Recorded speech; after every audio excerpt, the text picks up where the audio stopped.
Yo, yo, yo. Hello, guys. Hey, it's me. It is me, Ziggy. I'm back. I'm back. Hell yeah, I'm back. I'm excited. Oh, ho. How you all doing, guys? I hope you're doing great. I hope you're all doing great, man. Yeah, I just wanna chill a bit. Maybe watch some stuff on the YouTubes. Just vibe and have a good time. So Yeah, today was a kinda, how should I say, a strange day. Some stuff happened, some stuff did not happen. It is wild. It was just a wild day, man. I don't know. Stuff like that happened often. But man, maybe you can relate to it. Sometimes you just do stuff, right? And then you have an idea, you're motivated to do stuff, and then something all of a sudden pop up and completely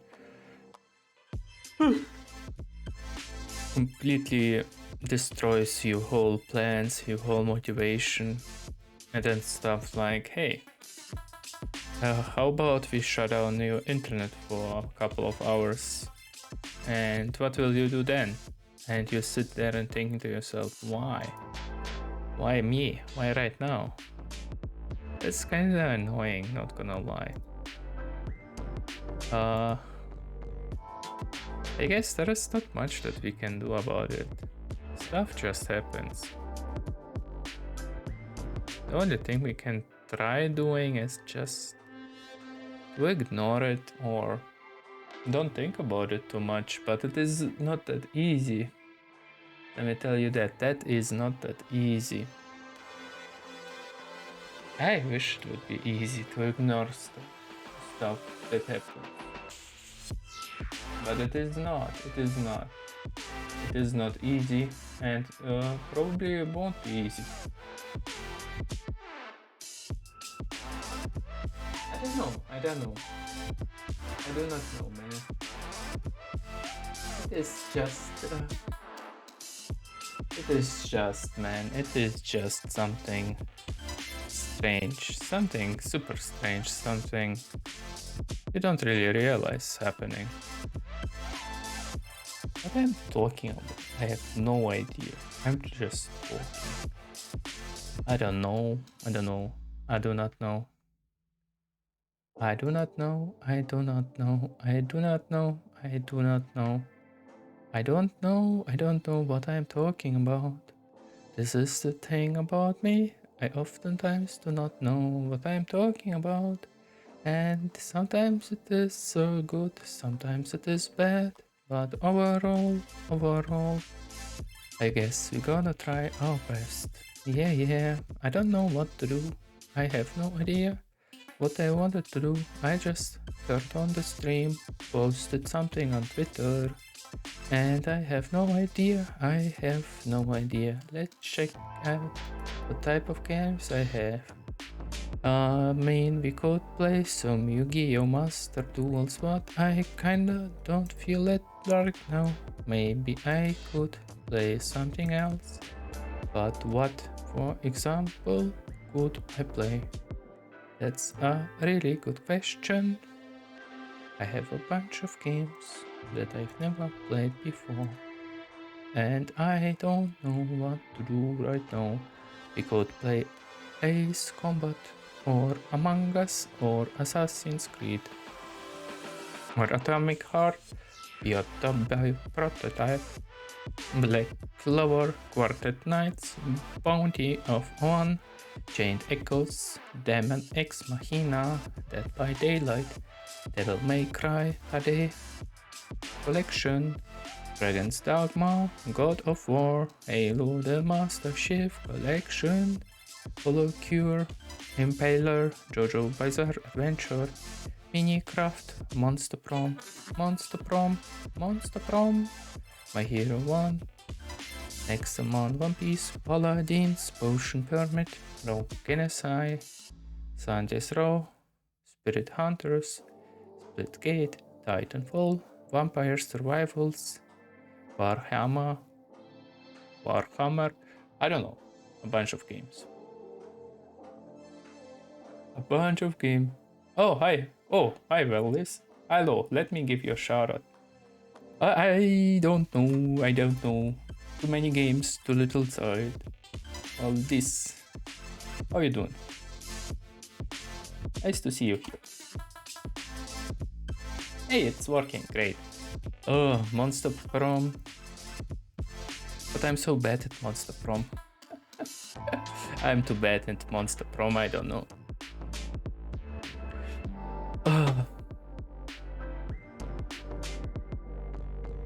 Same. Today was not my day, I think. I actually think it's not my week. First, we got a very shitty weather right now. Storming, raining, snowing, can you believe it? And then my internet provider makes fun stuff. And then, yeah, I tried to record some YouTube stuff and then my OBS crashed. Great. Hey, the good thing is I got some pineapple pizza today. That's decent.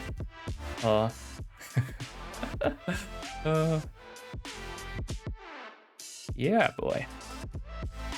Having a fun time, I guess. Let me actually look something up. I kinda know what we're gonna do. I've actually prepared something. How do I do this? There is a video I wanted to watch. How do I do it? What's the smart way to do it? Yeah, I'm a big fan of pineapple pizza actually. Do you like pineapple pizza? I think pineapple pizza is underappreciated. It's a very good pizza though.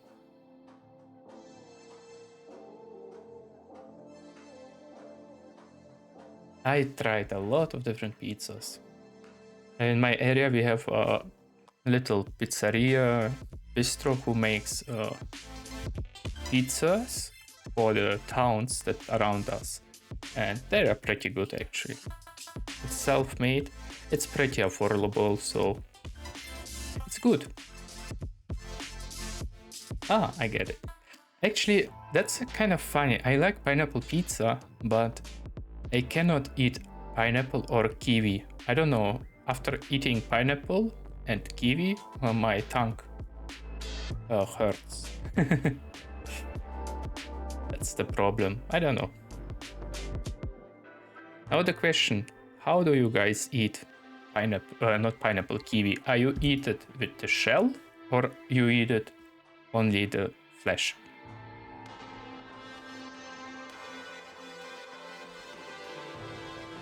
The first time I found out that people can actually eat pineapple pizza, not pineapple, kiwi with the shell, I was really confused. I've never heard about that thing.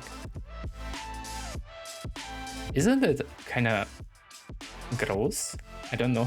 It sounds wrong, you know? It sounds kind of wrong. Why does it sound wrong? I don't know. Hey, I don't know. I don't know. Oh man. Memester, I see. I have actually a cool video that I wanted to watch. So I don't know if any of you gonna play the upcoming Resident Evil, what game it is, 4, but I found a video where they do a explanation what happened and that stuff, and I wanna watch it. So let's watch together. 2 years ago, I, Suggestive Gaming, along with the best Let's Play channel on YouTube, the 2-Bit Players, went over the story of the entire Resident Evil franchise.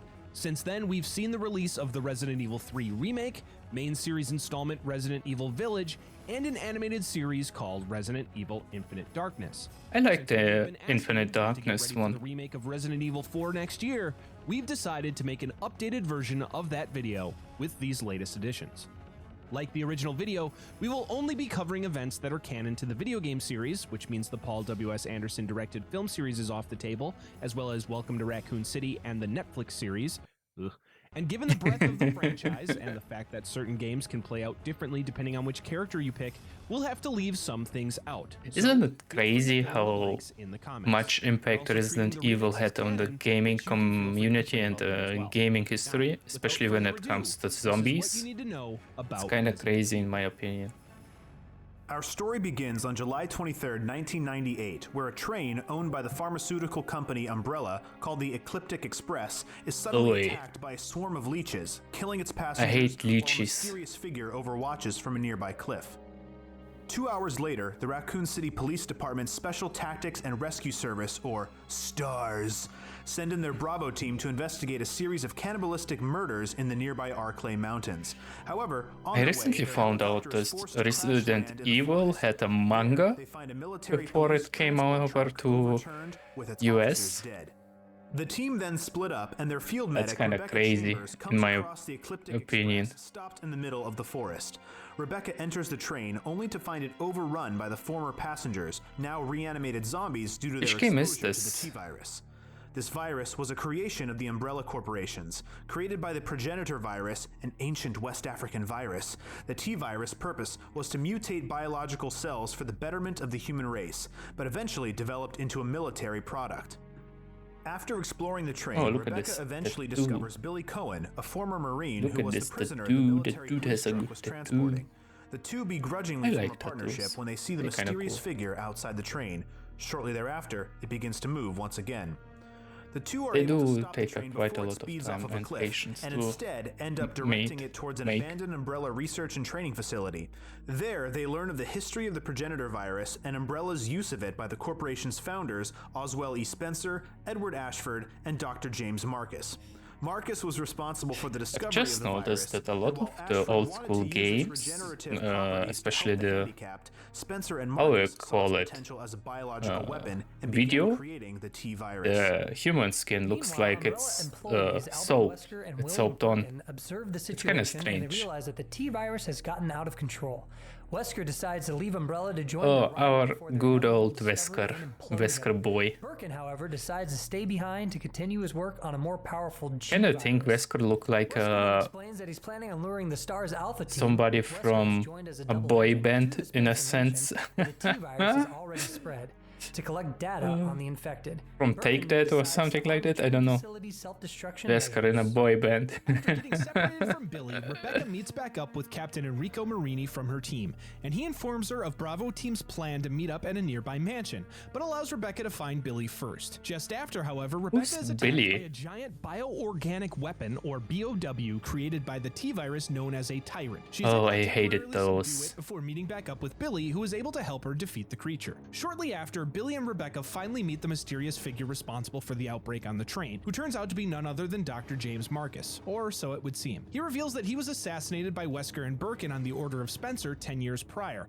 but the queen of his experimental leeches entered his body and absorbed his DNA in order to regenerate him, obtaining his memories and taking his identity. He then splits into a mass of leeches and chases Rebecca and Billy through the facility. Meanwhile, Wesker makes his way to the training facility, encountering and defeating the Tyrant. Very delicious. Once there, he comes across Spencer's lead bodyguard, Sergei Vladimir. After an argument, Sergei sends one of his bodyguard Tyrant units after Wesker, who is able to defeat it. Their battle is brought to a halt, however, as Birkin activates the self-destruct system. Wesker then escapes with the Star's Alpha team to make their way to the mansion. They look so funny. Billy and Rebecca are able to defeat the Queen Leech. Afterwards, the two find the Spencer mansion, and Rebecca heads towards it to meet with Stars, while Billy leaves, being declared officially dead to escape his war crimes. Rebecca finds her way into the mansion, but is unable to find the rest of Bravo team. Eventually, fellow Bravo member Richard Aiken finds a sleeping Rebecca, and the two head off to find their captain Enrico Marini. On their way, the two witness Sergei Vladimir with one of his Ivans carrying a BOW prototype away from the mansion. Later, the two are ambushed by a giant snake-based BOW called Jan, which gives chase. It is able to corner the library, but Richard jumps in front of it to save Rebecca. She is able to shoot the monster to scare it away, but Richard is left incapacitated. I don't think that little bullets like that would affect a big-ass Star's Alpha team arrives to investigate the disappearance of Bravo team. They find Bravo team's downed helicopter along with the corpse of one of the pilots, but finds all the other members missing. Shortly after, they are attacked by mutated dogs called Cerberuses, Oh, which kill team member this Joseph funny. Frost. This is Resident Evil 1, right? Yeah, boy, best game ever. My favorite game on PlayStation 1. Burton and their captain Albert Wesker to escape to the I need to nearby play mansion. it again. Inside the mansion, the team split up to search the building.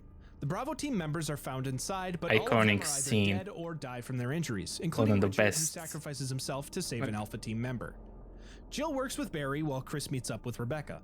They learn that the mansion is actually owned and operated as a base by the Umbrella Corporation. It was built for Oswald Spencer by George Trevor, whose family was abducted and experimented on to research the progenitor virus. The daughter, Lisa Trevor, is still alive, although mutated by the virus, and Stars is forced to avoid her as they progress. After destroying a giant plant and some giant sharks, Stars eventually finds... Why is everything so giant in this game, actually? Among the ranks. Why we cannot have small things? Small things in life, you know? Stars finds the basement of the mansion to be a secret laboratory, and there they find the Epsilon virus, which had leaked and infected the mansion's inhabitants. Wesker is finally revealed to be a double agent working for Umbrella, who led Stars Double to the mansion to angel. test the BOW's effectiveness on armed soldiers. Double He then agent. attempts to destroy the facility to cover up the various illegal activities. Oh, Unbeknownst to the others, he had also injected himself with a mutant T-virus strain in order to strengthen his body. It is then revealed that Barry was working for Wesker under the threat of his family's murder. Wesker eventually admits to his true nature and also reveals that he plans on double-crossing Umbrella by handing over their research to their rival. He then awakens the T-002 tyrant to attack Stars, but it instead attacks him first, impaling him. The lab's ouch. self-destruct system begins to count down, and the remaining Stars members, Jill, Chris, Rebecca, and Barry, make their way to a nearby helipad to call in Brad. He arrives just as the tyrant reappears. The Stars team is able to defeat the creature with a shot from a rocket. Oh, damn, and they're he able got to some escape cake. As the mansion explodes in the distance. He had some While the cake. mansion exploded, Wesker was able to survive his attack due to the virus within his body and secretly escape.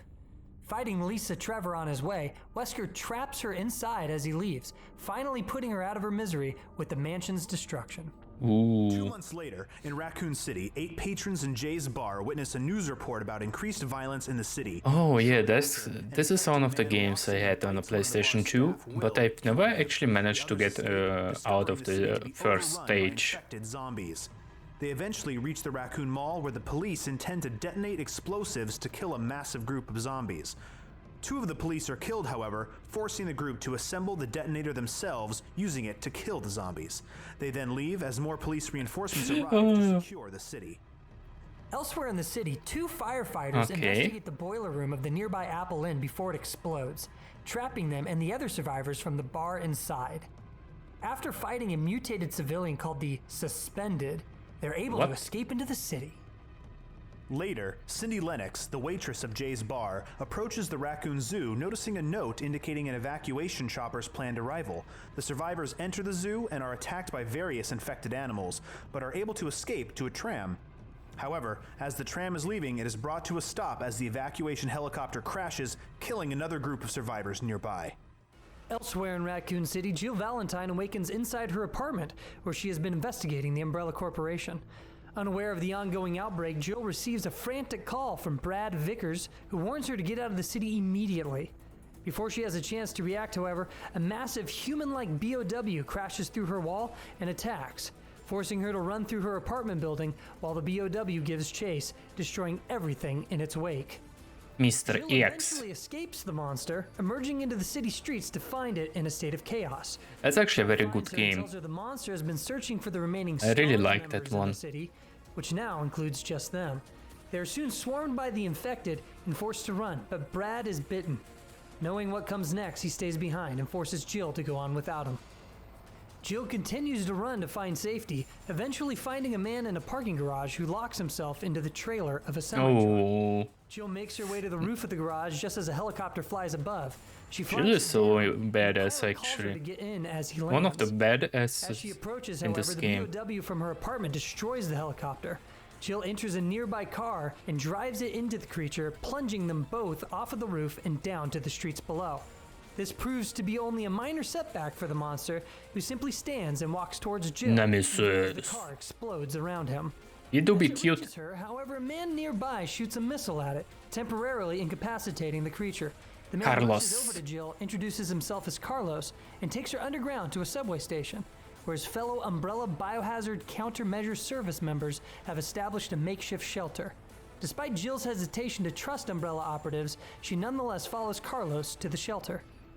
When they reach the shelter, Jill is introduced to UBCS platoon leader Mikhail Victor, UBS. who recognizes her as a member of STARS and asks her Who's to B? help in getting the subway car moving. She agrees to help the civilians in the shelter and heads back up to the surface to find some supplies and find the substation to get the power back up. On Ooh. her way, she finds an injured UBCS member and she runs to help him, but suddenly another member enters and immediately shoots him in the head. The man claims the member he killed was infected, with Jill denouncing his coldness. The two quickly go their separate ways and Jill reaches the substation, where she is forced to avoid spider-like mutated creatures while turning on the power system.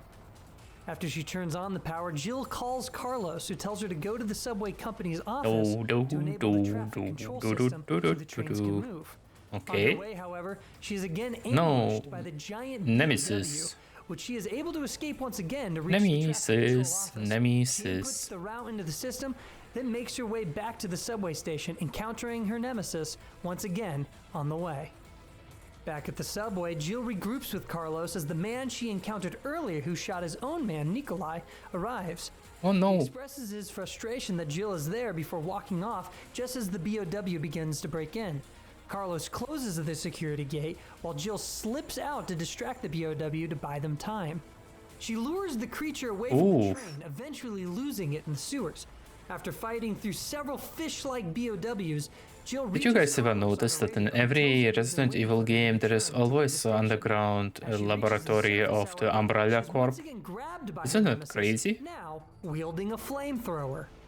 She is able to escape it again, but only temporarily, as she's forced to fight it on a rooftop nearby. After defeating it in battle, its flamethrower's fuel tank explodes, blasting Jill off the rooftop, where she meets a rough landing. Let's go. On her way back to the subway, she stops by an old friend, gunsmith Robert Kendo. She offers to take him to the subway, but he reluctantly declines, heading into a nearby building to deal with an unseen issue of his. Not long after, Jill is once again ambushed by the BOW, this time wielding a rocket launcher. Damn. It fires at her, which blasts her away from it. How she's even alive to this moment. Imagine how often she fell off a big height. Carlos, and he shoots a nearby oil tanker, causing a giant explosion as he and Jill escape back into the subway as the security gates close. Carlos sends Jill into the subway car on her own. Oh, he do be cute though.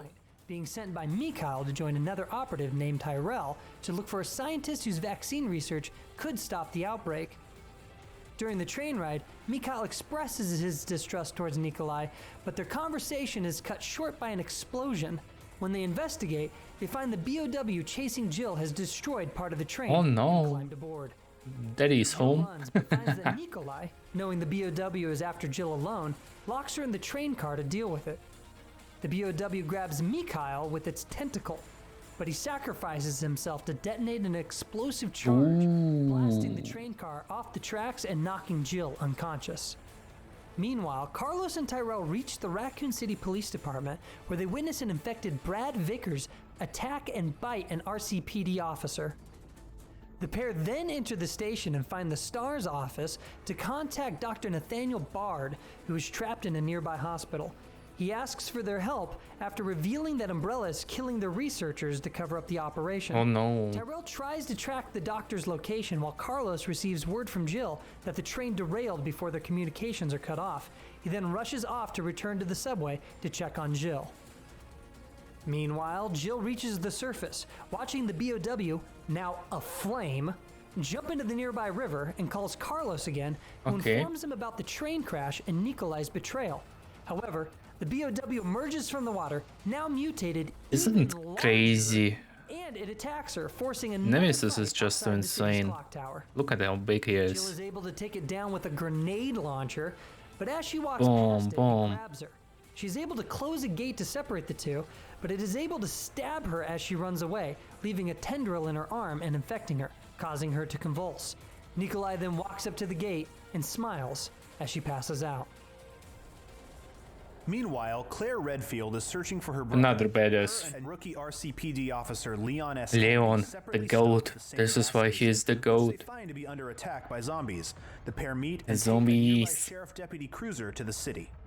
There, they overhear an announcement encouraging survivors to head to the police station for shelter. They are forced to continue to the station on foot before they are separated by an explosion and carry on independently. Claire and Leon do reunite, but are separated by a locked fence.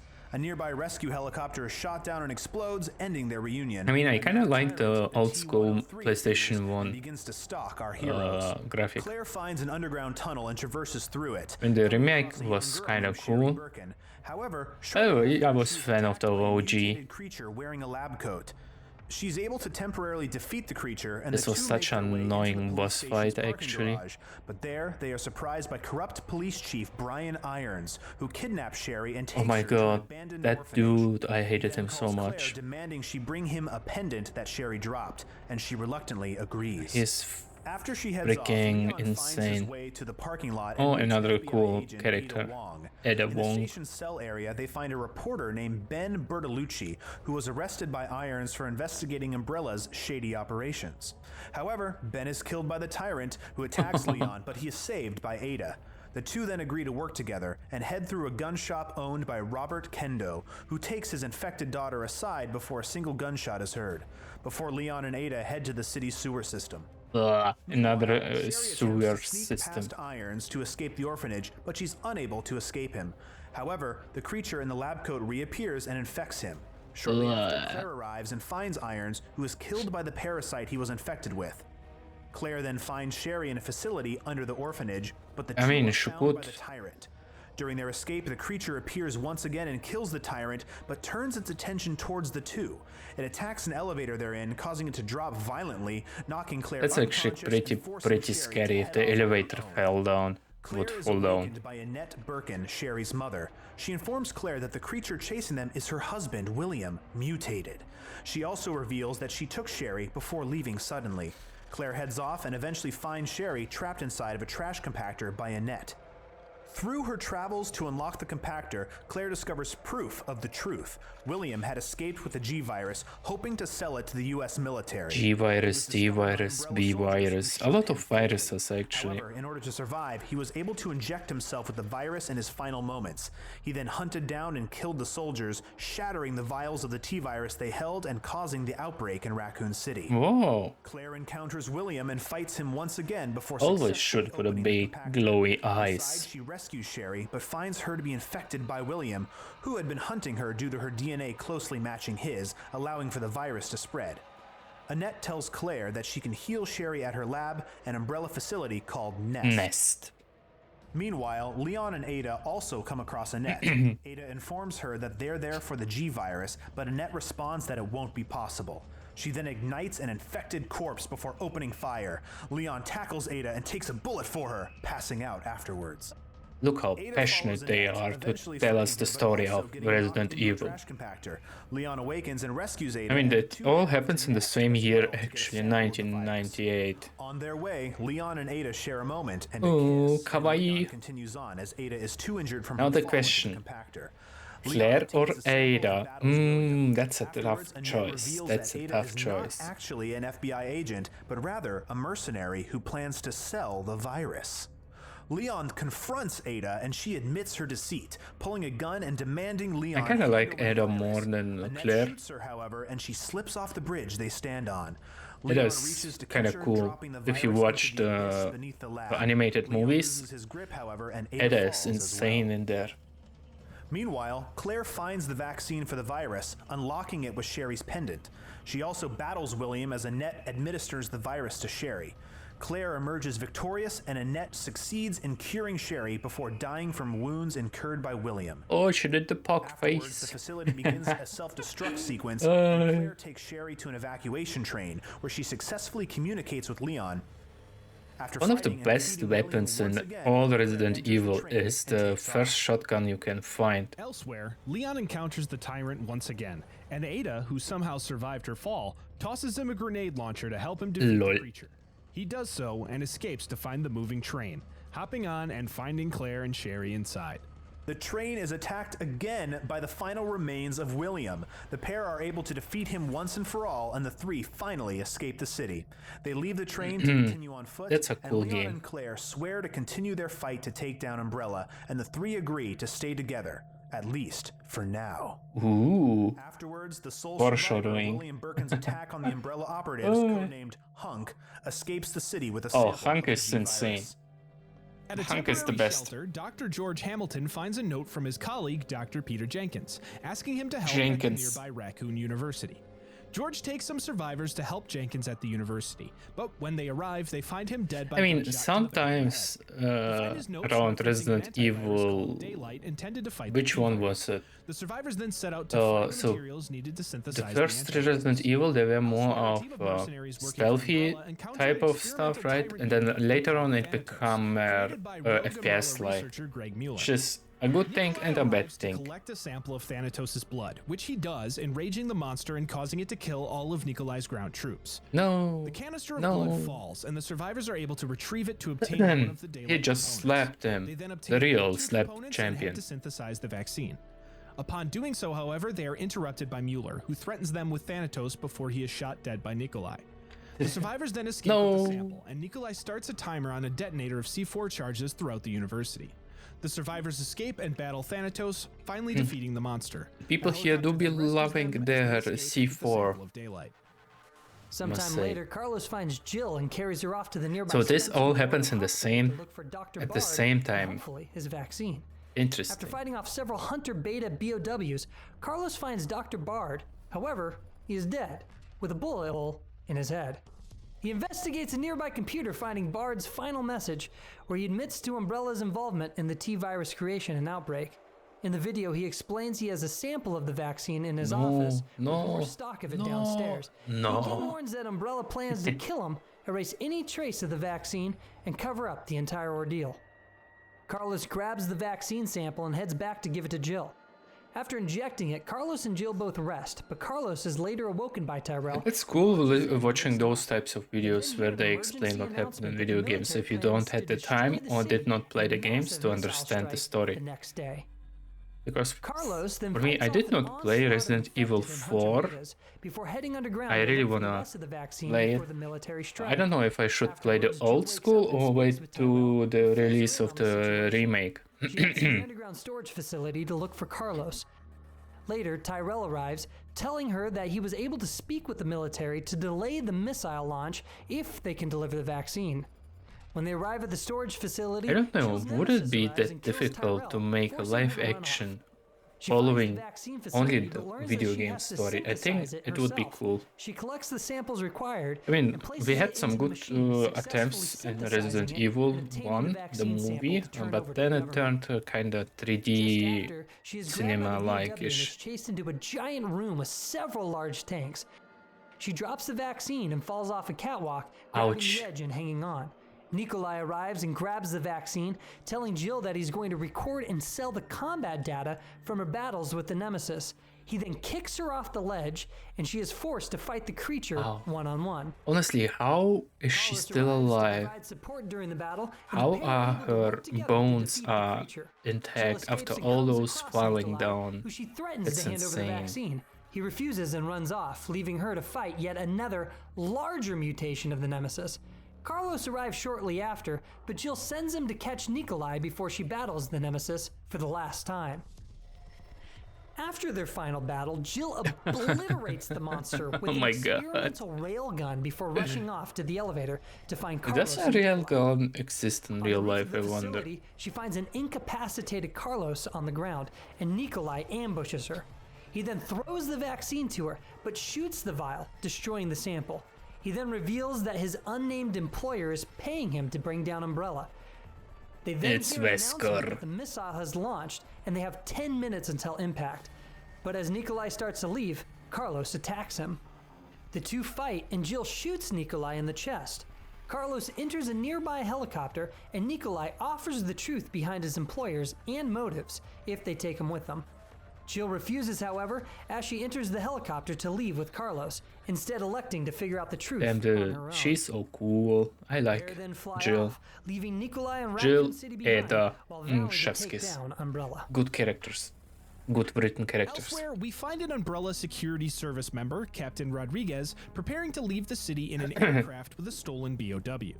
He is with Umbrella researcher Dr. Linda Baldwin, who convinces him to wait while she goes back to the R&D center to retrieve a drug that may help in stopping the spread of Why the does he virus. look like Ben As she Affleck? enters, experimental hunter BOWs escape captivity and place the facility on lockdown.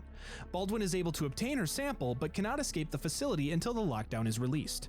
Another researcher, Dr. Carter, begins to activate a tyrant, called the Tyrant R, hoping it can kill the hunters and allow their escape. The Tyrant R succeeds in killing the hunters, and Carter then plans to cause it to destruct by activating a bomb hidden within the creature. However, the Tyrant R interrupts this plan, killing him, destroying the sample, and knocking Baldwin down into the water treatment facility below. There, she is found and rescued by survivors, and after some water flushes through the sewers, they emerge outside the Apple Inn. After fighting the Tyrant R once more, the survivors reach Rodriguez and escape the city before its destruction commences. Meanwhile, we find Ada escaping the sewers to the surface of Raccoon City, in front of the Apple Inn. There, she intends to meet is her this contact game? from Umbrella's rival company, but finds him dead from suicide. Suddenly, Albert Wesker calls her on a nearby computer, accusing her of failing her mission and defecting to help Leon, but she shows him the sample of the G-virus she was able to recover. Wesker then informs her of the city's imminent destruction and tells her to find a helicopter carrying an Umbrella executive to escape in. Ada makes her way, fighting the Tyrant R on her way and killing it in turn, before finding the helicopter and attaching her grappling hook to a package being carried by it, allowing her to escape the city. Damn, she got some legs. Woohoo! Destroys Raccoon City with a thermobaric missile blast. 1 month later, Private Detective Ark Thompson is asked by Leon, his personal friend, to investigate an Umbrella facility. Ark is able to infiltrate the Umbrella. Look at those China pixels. Island under the guise So of impersonating menacing. Umbrella commander Vincent Goldman. However, Ark is seen by a child, Lot Klein, who informs the real Vincent of this imposter. Vincent, believing Ark to be sent by Umbrella headquarters to find proof to remove him from his position, then triggers an outbreak, hoping to escape in the scuffle during the cleanup operation.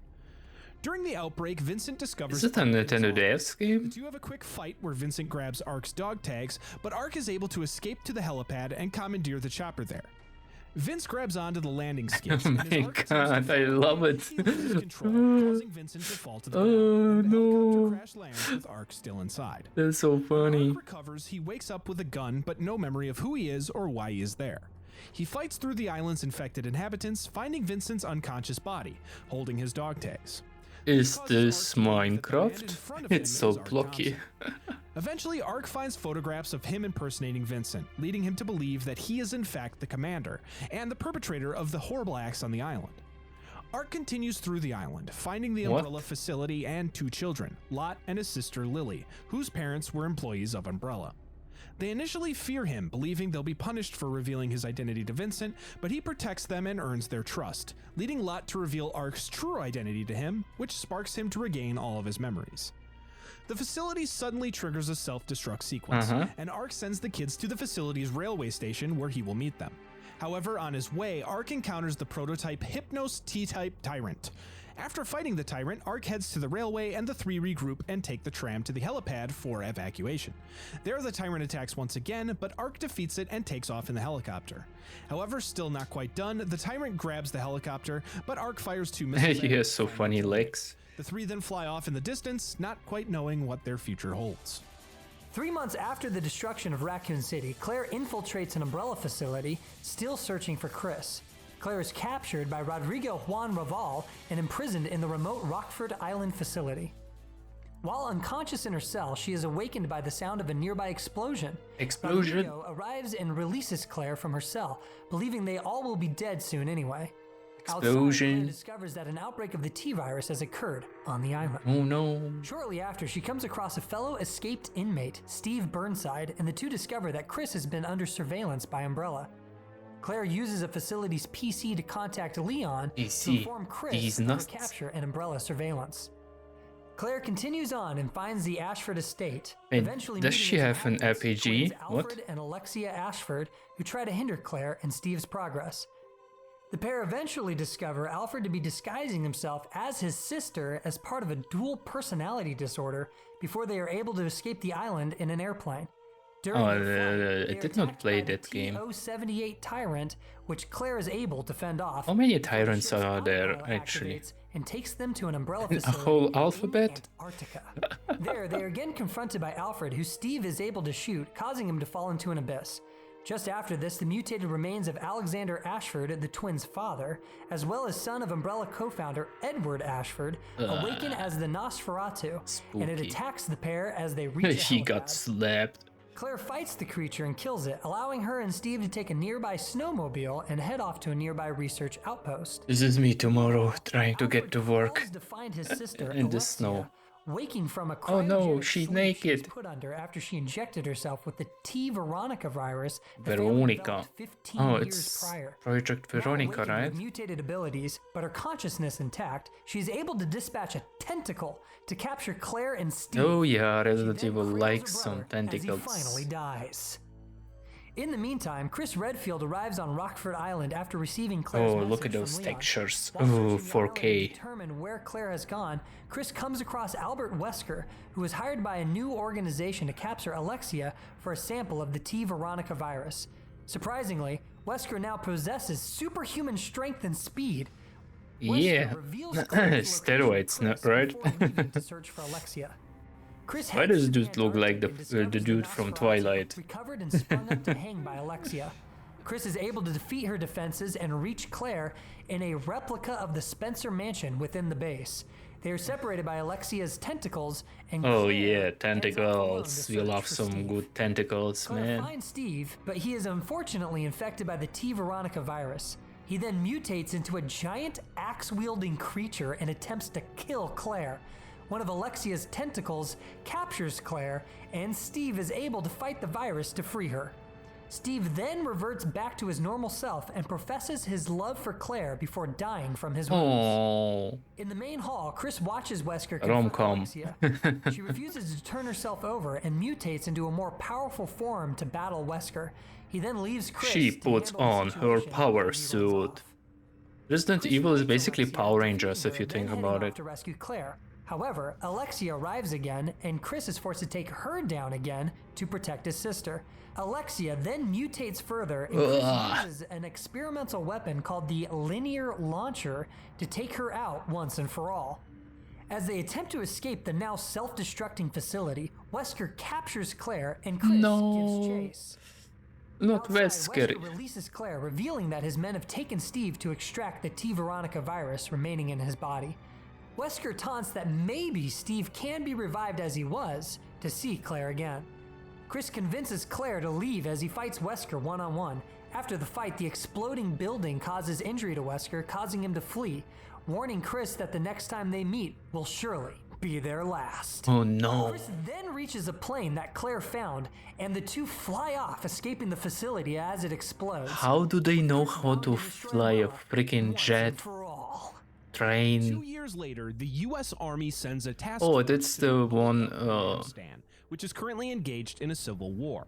In an attempt to combat a supposed threat Is of it the a Chinese movie? military developing bioweapons, U.S. Army Major General Wilson It's the Netflix conspires with a series, right? pharmaceutical company to develop Looks a like the modified Netflix one. virus in hopes Been to a while. create Yeah, super it's the soldiers. Netflix one. Unbeknownst to the public, Wilson has a team called Alpha 2 infected with this virus and uses this mission to test its efficacy, supplying them with vials of an inhibitor to stop the cannibalistic effects of the T virus. I liked When it. Alpha 2's helicopter Series is shot actually on down, Netflix. another I wish team it was called the Mad Dogs longer. land in an attempt to rescue them. Maybe not longer, but more Member of Alpha action. 2, a soldier The named action John C., happened the Mad Dogs started an last attack 2 on episodes. insurgents.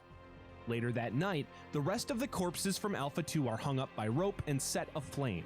The dead bodies then awaken as zombies, setting themselves free before attacking the insurgents while a young boy watches. The Mad Dogs then retreat into a building where they try to make contact for backup, but receive no response. On the other end, a radio operator named Shen Mei, who happens to be Jun C's sister, is commanded by Wilson Who's not Jun to C? respond to their calls. John Cena? Mad dogs are then attacked by a horde of zombies, which they're able to fight off, but not Okay, before okay, all of them are okay. bitten in the process. As he lays dying, Jun-Si gives the Mad Dogs his supply of inhibitor vials, instructing them to use it before they turn. The Mad Dogs then return to camp with the now zombified Jun-Si in a body bag, and they discuss their next move. Believing they might be murdered to cover up what they saw, the group grow paranoid, but are interrupted by Shen Mei, who discovers her brother's current state. A Mad Dogs member named Jason and Shen Mei then arrange to have Jun-Si smuggled back to his family. Afterwards, Wilson uses the Mad Dogs as his own personal covert unit, supplying them with the inhibitor in return. 2 years later, Leon S. Kennedy, now working as a special agent for the United States, is sent with USSO comm soldier Jack Krauser to South America to track down Javier Hidalgo, a former drug lord who had gone missing, but reportedly had reached out to Umbrella. In a nearby village, they find the inhabitants, some Javier's men, to be infected. They fight their way through the village to find their guide, who claims that a girl has brought devils to the village before he is Look taken at his away by the biceps. BOW. Oh my goodness. Leon and Krauser find the girl. He'll be lifting BOW with a weights. song. The duo are able to fight it to scare it away, then head inside to rescue the girl. Unconscious, they take her on a boat and head upstream to Hidalgo's mansion. When she awakens, they head into a dam. Which game is Javier this? and his men arrive. He reveals the girl to be his daughter, Manuela, who he has been treating with the T. Veronica virus obtained by Wesker to hopefully cure her terminal disease. She is able to avoid his capture, however, and the three regroup on top of the dam. Eventually, they come across the BOW again, and it is revealed to be Manuela's mother, Hilda, mutated due to a failed attempt at curing the disease with the virus.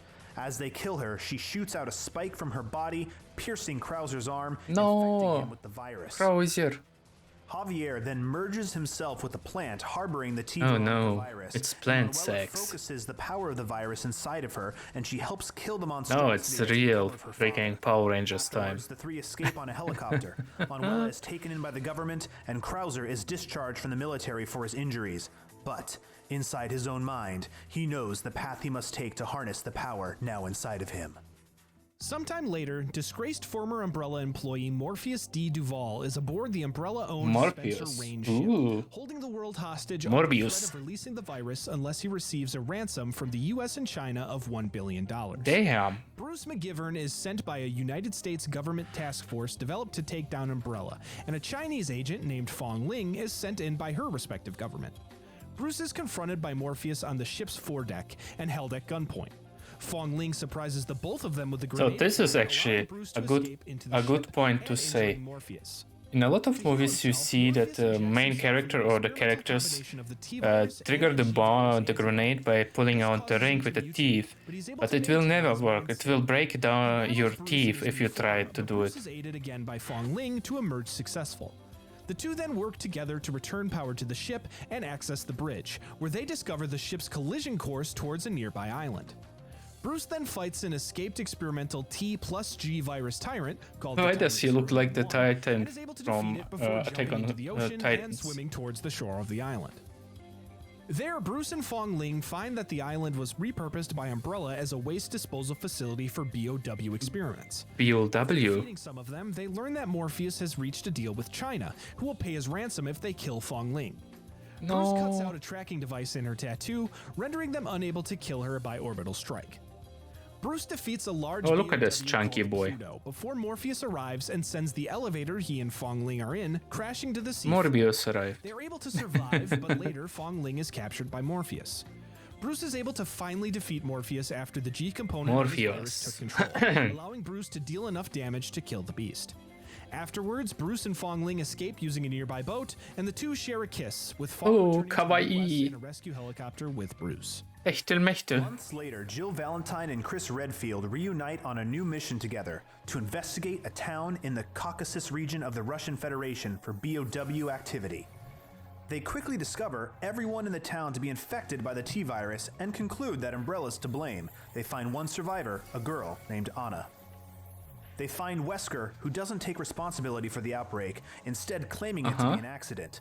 Wesker escapes, and Chris and Jill are forced to flee to their vehicle to get a grenade launcher to kill attacking hunters. Anna then gives Jill a pendant to protect her from the cursed beings. The pair then find Wesker in Anna's house approaching a safe, which he claims holds Umbrella research. Anna gives Wesker a pendant, which he is able to turn into the key to open the safe. However, it explodes, having been a trap for whomever would try to steal the data. Trap! Wesker survives the explosion and finds a disk of research elsewhere in the house. Chris and Jill later determine that there is an Umbrella factory nearby that was producing the BOWs in the area. Chris and Jill find and storm the facility with the help of a group of armed activists. There, Sergei Vladimir unleashes the T-virus as well as one of the most powerful BOW defenses inside Look the at facility. those chunky robot They're able boy. to take all of these down, as well as Umbrella's most sophisticated and powerful tyrant, the Tyrant Armored Lethal Organic System, successfully securing the facility. Using Chris and Jill's attack as a distraction, Wesker also infiltrates the facility and is met by Sergei, who sends one of his Ivan bodyguards after him. Wesker is able to dispatch of this threat and finds Sergei once more, who infects himself with the T-virus. After he mutates, Wesker kills him and steals all of Umbrella's data from their Red Queen supercomputer.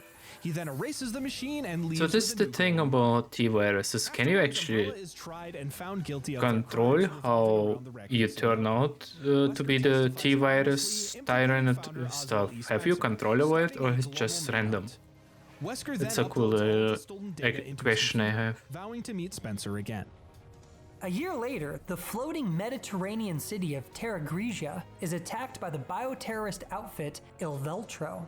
The Federal Bioterrorism Commission calls in help from the Independent Bioterrorism Security Assessment Alliance, co-founded by Chris Redfield and Jill Valentine, to take care of the threat of BOWs in the city, but they ultimately fail, causing the head of the FBC, Morgan Lansdale, to Damn, call for look the at this. city's total destruction using the solar-powered satellites the city used for energy. That guy. Despite the BSAA's leader, Clive R. O'Brien's protests, the FBC carries out this plan, evacuating all operatives from the city and assigning agents Parker Luciani Oh, he be and Jessica chunky. Sharawat to Chunky protect boy. the building for evac. At the same time, a human rights organization called TerraSave works to rescue any survivors before the city's destruction. One member, Neil Fisher, finds and rescues a girl named Natalia, whose parents were killed in the outbreak, and he gives her a teddy bear, which she names Lottie. After the evacuation's complete, Teddy Parker and bear. Jessica reach their The own true escape chopper. protagonist. The satellites activate, altogether destroying the city of Terra Okay. Grigia.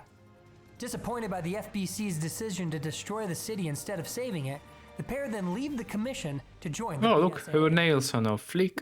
Months later, Leon S. Kennedy is sent to an unnamed village in Spain to rescue Ashley Graham, daughter of the president, who is kidnapped by a mysterious cult called Los Illuminados. Illuminados. There, Leon encounters the villagers infested by a mind-controlling parasite called Las Plagas. Las At the same Plagas. time, Ada Wong, still working for Our best waifu. is sent by Albert Wesker to gain information on Las Plagas.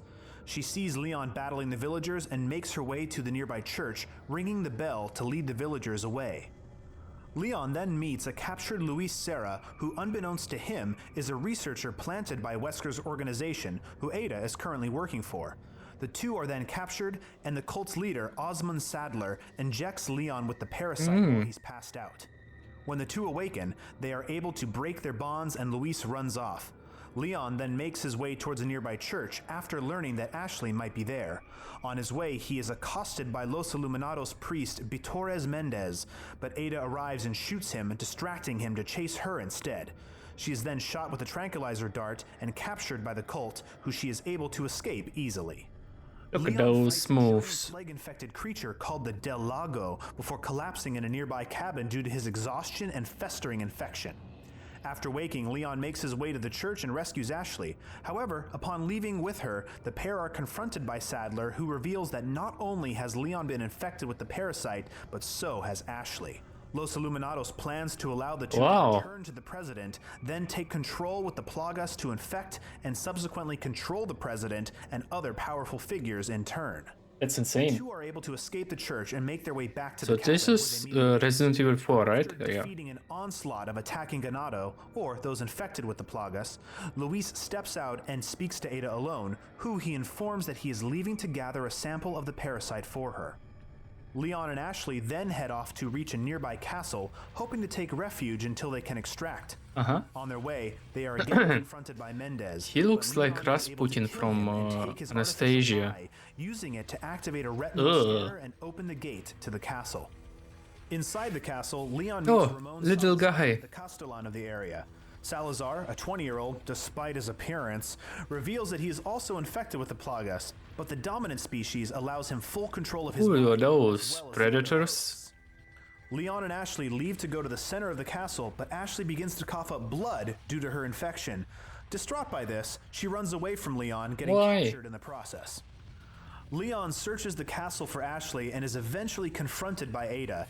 He asks her about her employment, but she doesn't reveal anything, instead cryptically escaping in a smokescreen. Epic. Leon finds Ashley, and as he is about to arrive to rescue her, Luis arrives with a drug to suppress his and Ashley's infection. However, he is quickly killed by Sadler, who obtains the sample of the Plagas that Luis obtained for Ada. Sadler leaves, and with his dying breath, Luis gives Leon the medication and warns him that he must retrieve the sample from Sadler. Ada witnesses this and informs Wesker of this development. Oh no. Reunites with Ashley, but the two are separated again.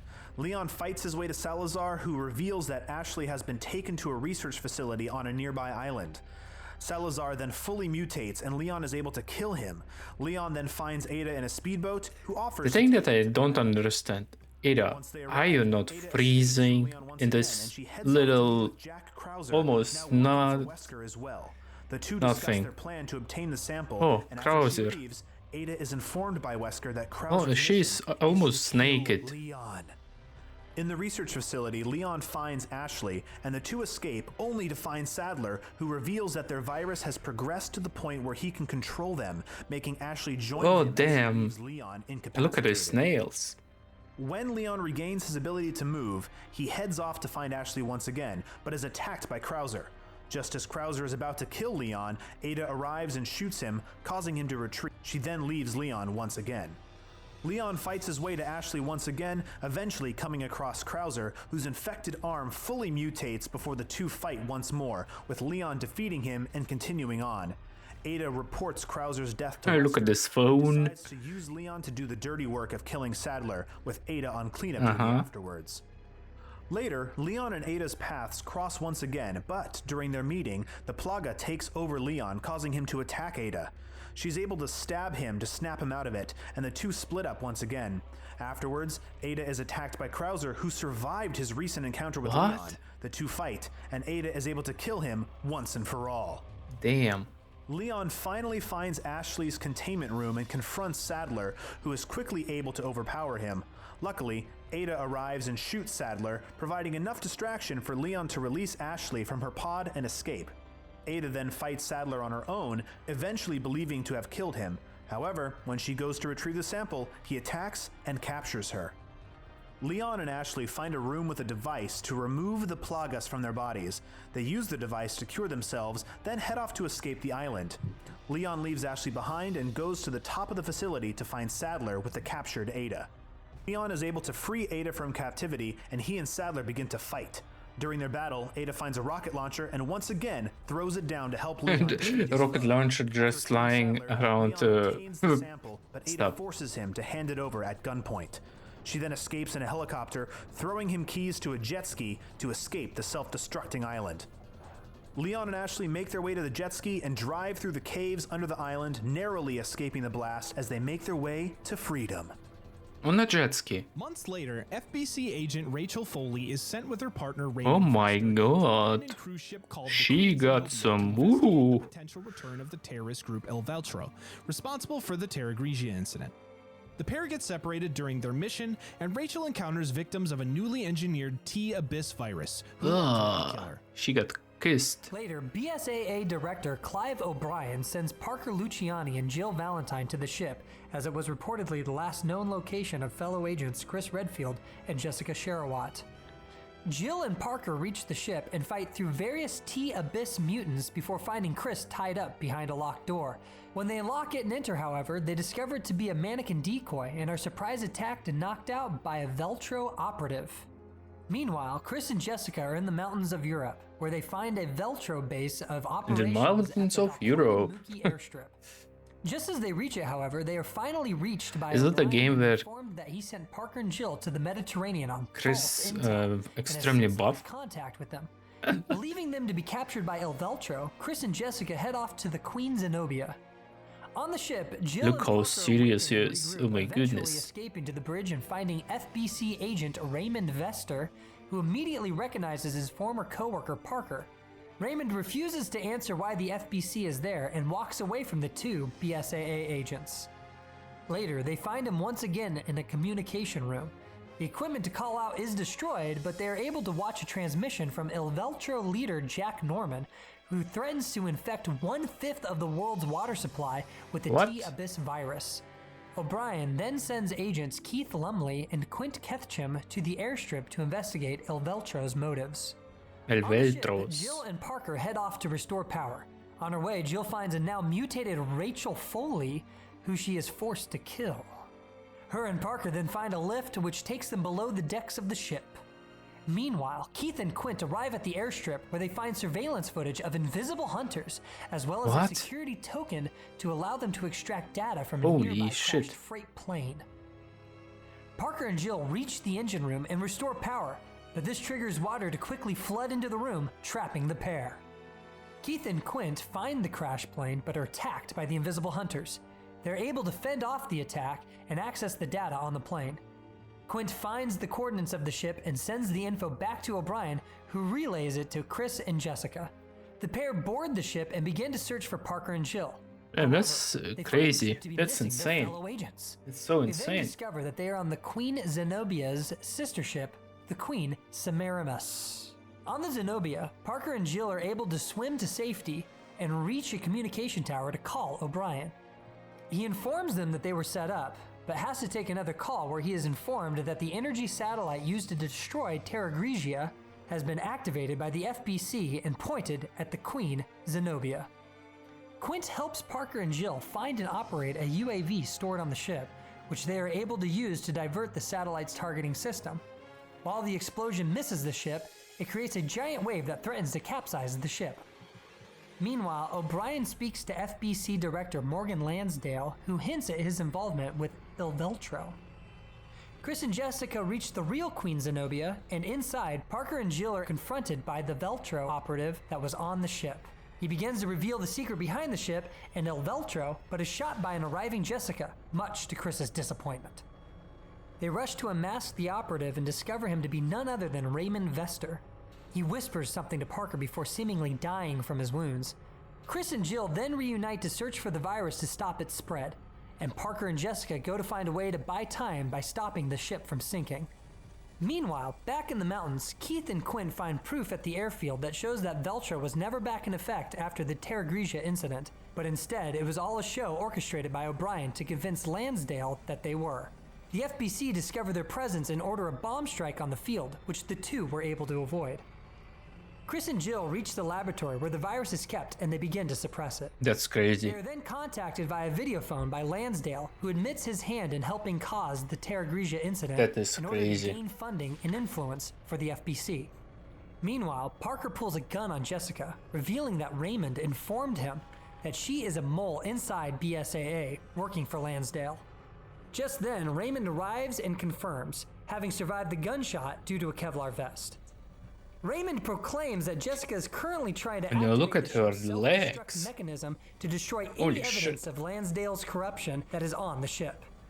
Jessica confirms these suspicions by grabbing her gun, shooting Parker, and triggering the self-destruct sequence. Raymond then runs after Jessica, leaving a wounded Parker behind. Jill and Chris find Parker, and Jill helps carry him through the ship. However, when a catwalk breaks, she is unable to stop him from falling. While Chris helps try to pull him up, he ultimately slips and falls into the fires below. Jill and Chris race to get to the helipad at the ship to meet their extract pilot, but the ship is attacked by a giant mutated creature. They are able to fight it off and await a helicopter, which they board and use to kill the creature, which sinks the ship with it. Chris and Jill then debrief O'Brien on the situation, who reveals his conspiracy of tricking Lansdale into revealing his affiliation with Il Veltro. He also reveals that before Kirk and Quentin died, they discovered the existence of a third ship, the Queen Dido. Meanwhile, on the sinking Queen ship, Dildo. Raymond finds Parker and informs him that Jessica's escaped the ship before picking him up and helping him do the same. At the BSAA headquarters, the FBC, led by Lansdale, arrive and arrest O'Brien, using his involvement in the new Il Veltro as a smokescreen to take him down.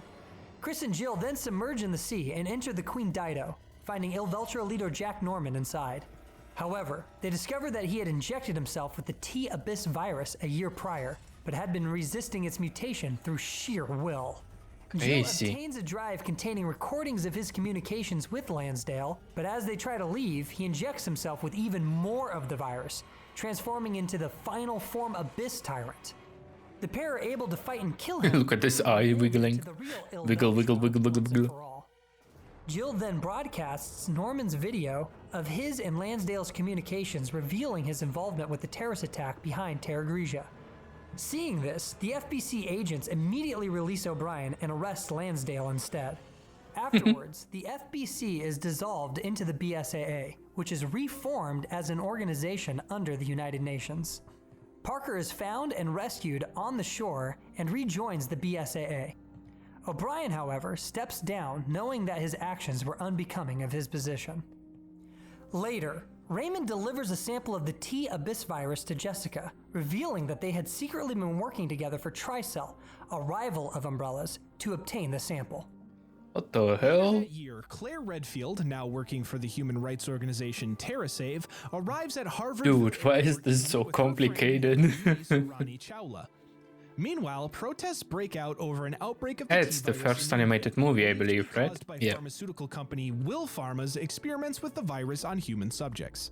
Suddenly, a T-virus zombie attacks the airport, and a full-on outbreak occurs. In the shuffle, Claire sees a surprisingly calm former Will Pharma researcher, Curtis Miller. Suddenly, a landing plane carrying an infected passenger crashes through the airport.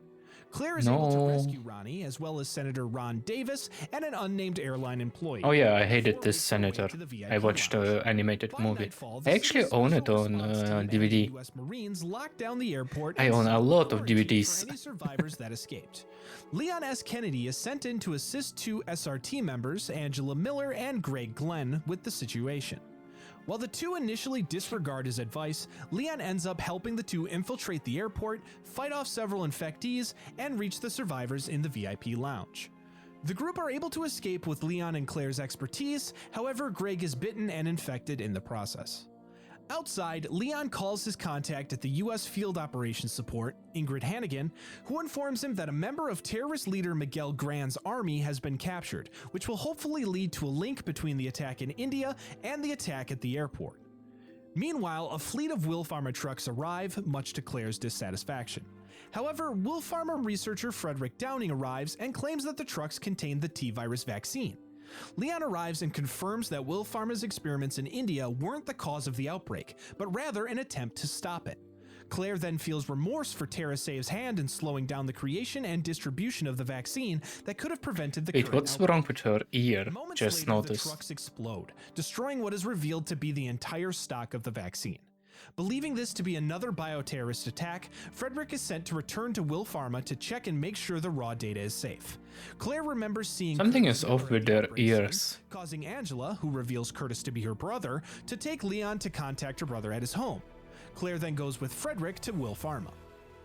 Leon and Angela find that Curtis has lit his home aflame. Angela then takes a nearby photo featuring Curtis and his late wife and daughter, who died in the Raccoon City outbreak. At Will Pharma, Senator Davis calls Frederick to tell him not to show Claire what Will Pharma is in possession of. He doesn't follow this order, however, and reveals that Will Pharma also holds a sample of the G virus that William Birkin created at Umbrella, What? intending to use it to create a similar vaccine. Frederick then leaves to check on a server, and Claire calls Leon and informs him of the G virus discovery. Just then, Frederick calls the office phone to inform Claire that he discovered a time bomb and she needs to leave immediately. She then sees Curtis holding a briefcase before an explosion occurs in the facility. Damn. Leon and Angela arrive and split up. Leon goes upstairs and finds Claire, telling her to find the escape elevator. Angela then finds Curtis, who injected himself with the G-virus sample, hoping to expose the truth about the Raccoon City incident, which the government covered up. Marines arrive and begin to swarm Curtis, who mutates into a giant creature. Claire reaches the elevator and takes it to the facility's control room. Leon arrives in the main area and shoots down a piece of scaffolding, crushing Curtis. Leon and Angela help the surviving Marines to an elevator shaft as the facility begins to spray flammable liquid to begin a self-destruct protocol. Curtis mutates once again and escapes from under the debris, killing the final escaping Marines. Oh my Like what happened gosh. before him, Curtis seeks someone who shares his DNA to help spread the virus, and he turns his sight on Angela. Leon and Angela then dive into a nearby pool of water and escape the self-destruction blast. They fall into a system of underground labs where a surviving Curtis still stalks them.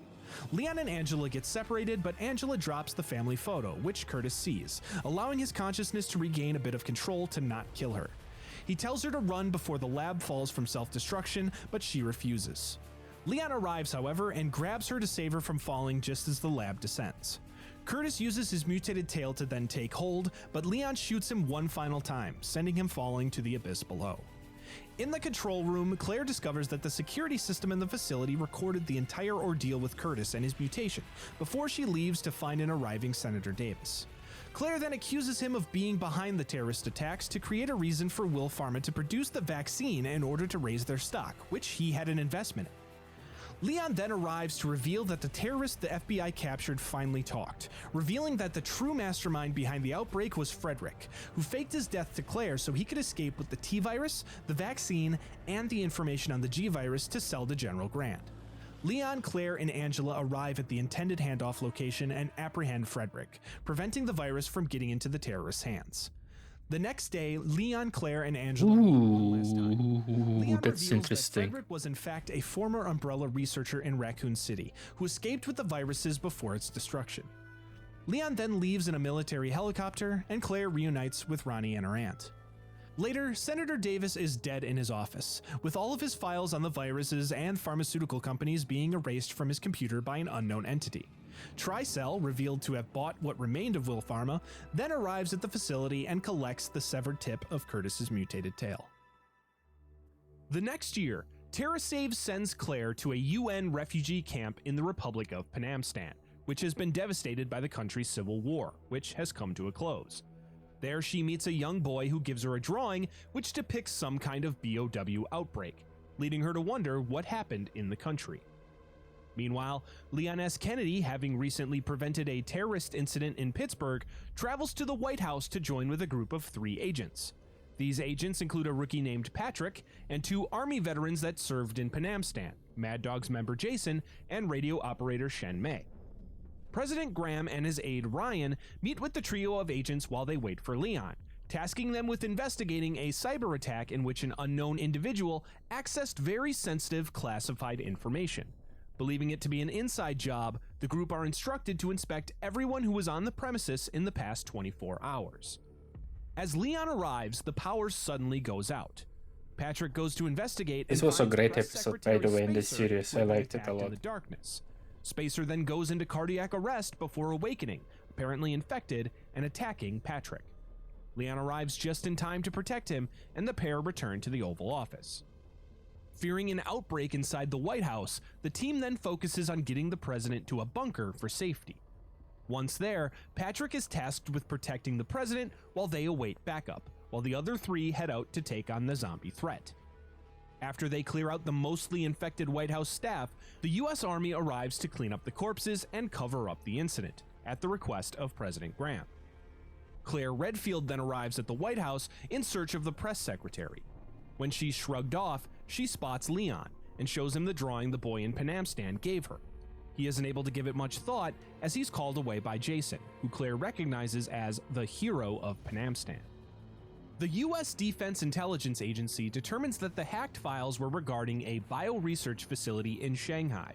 President Graham then decides to secretly send Leon, Jason, and Shen Mei there in a stealth submarine to search for evidence regarding the hacking and the viral attack on the White House. Oi.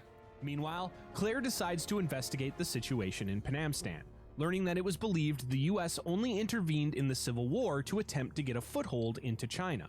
She also learns that 7 of the surviving members of the Mad Dogs team returned home, but 5 of them have since committed suicide, leaving only 2 Mad Dogs remaining, Jason and 1 other. While Leon and Jason reflect on Panamstan and Raccoon City in the sub, arguing over whether carpet bombing the latter was the right call, the submarine is suddenly rocked. The two then rush to the bridge to investigate, finding the crew there dead. Leon then searches the sub, while Jason and Shen Mei meet by the ship's Advanced Seal Delivery System mini-sub. There, the two agents find the surviving crew, and after informing them of a potential infection, they lock the hatch before suddenly murdering the crewmen. Leon then comes across more corpses, with mutated rat BOWs burrowed within them. As the sub's self-destruction sequence No. This was so cool. Oh, yeah. When he reaches it, Shen Mei holds him at gunpoint, but Jason stops her before the three escape the submarine just before it explodes. Sometime later, the three reach a safe house in Shanghai. An oblivious Leon sarcastically asks Jason to brief him on the mission, but the man instead reveals that he and Shen Mei are after something else entirely. Something that will expose a conspiracy by the US government. Jason tries to appeal to Leon by reminding him of how the government handled Raccoon City, but Leon refuses to help him. The pair then break out in a fight, with Leon gaining the upper hand and shooting Jason. Shen Mei then runs off, and Leon gives chase. Elsewhere, Claire Redfield tracks down the other surviving member of the Kinda Madhouse, like but Leon. as she Leon investigates is his home, insane. she finds that she was too late. And There she Nathan. discovers broken vials on the floor and a far more shocking sight. A man propped up in a chair with his head blown off by an apparent gunshot. Investigating the house, she finds a hidden suicide note before calling the police to inform them of the body. Meanwhile, Shen Mei arrives at her family's mansion outside of Shanghai. There she meets with her grandfather, Yu-En, who has been taking care of Junsi and trying to find a cure for his infection. Leon follows her and holds them at gunpoint, forcing Shen Mei to reveal the truth behind her and Jason's past and their current mission to expose Wilson, now Defense Secretary, as the one behind deploying BOWs in Panamstan. Leon then determines that Wilson must have also been behind the outbreak at the White House, which he forced Jason to stage in order to start a war with China. Shen Mei then reveals that Wilson had a chip implanted into his super soldier test subjects, all of which he thought were destroyed. However, since Junsi was smuggled without his knowledge, Yu-En was able to extract the chip from his body, and he hands it over to Shen Mei. Suddenly, the mansion is hit by a bombing attack. Leon and Shen Mei narrowly survive as the others are killed as the ceiling collapses. Oh my gosh. Meanwhile, Wilson and President Graham prepare a speech for the upcoming Panamstan peace accords. At Wilson's behest, the speech includes blaming China for the hacking, the outbreak in the White House, and the explosion of the sub. As they prepare to leave, Claire arrives at the White House and accosts Wilson about his involvement with the Mad Dogs unit, informing him that she found a note from one of them who committed suicide. He simply brushes her off and continues on. Back in the ruins of the mansion, Leon recovers the chip, which Shen Mei asks him to give her so she can expose Wilson. Leon initially refuses, not wanting her to put herself in danger. He then realizes that Jason, not wanting justice but instead to spread the terror his men saw in Panamstan, must still be alive, and also was the cause of the explosion that destroyed the mansion. Meanwhile, Claire returns to her motel room, where she is tased and captured by Wilson's agents. Sometime later, while the president prepares for his speech, Leon calls Patrick to have him relay a message to Graham, knowing that their history together will make it trustworthy. Claire then awakens to find herself held captive by Wilson in his lab of super soldier experiments, who tries to buy her silence with a charitable donation to TerraSave. She predictably refuses, and he instead reveals his master plan to her. His main goal, as it turns out, is to have the United States take a firm stand against China so their military can station in Panamstan. Afterwards, he plans to provide his super soldier virus to the armies in the area, creating a market for his inhibitor and thereby making him an incredible profit. Wilson's speech is then interrupted by Jason, who Claire and the secretary both immediately recognize. Jason then refuses the inhibitor, instead electing to let it mutate him into a powerful BOW before he swiftly bites Wilson, infecting him. Yeah, that looked awesome.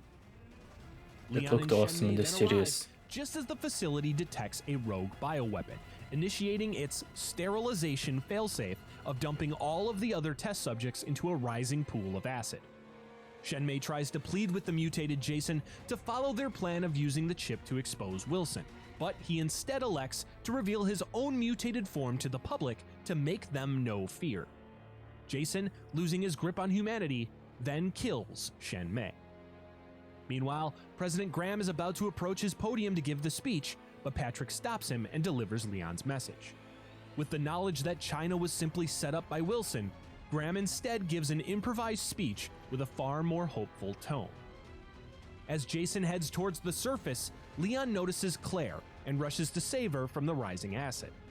After doing so, the pair work together to stop the BOW, with Leon finding a rocket launcher while Claire attempts to knock Jason into the acid using the facility's control. They do be loving their rocket launchers, I must say. They do be loving it. One-on-one, before he is able to pull a lever that collapses the section of the facility they're standing on, sending Jason into the acid, while Leon grabs onto a hook for safety.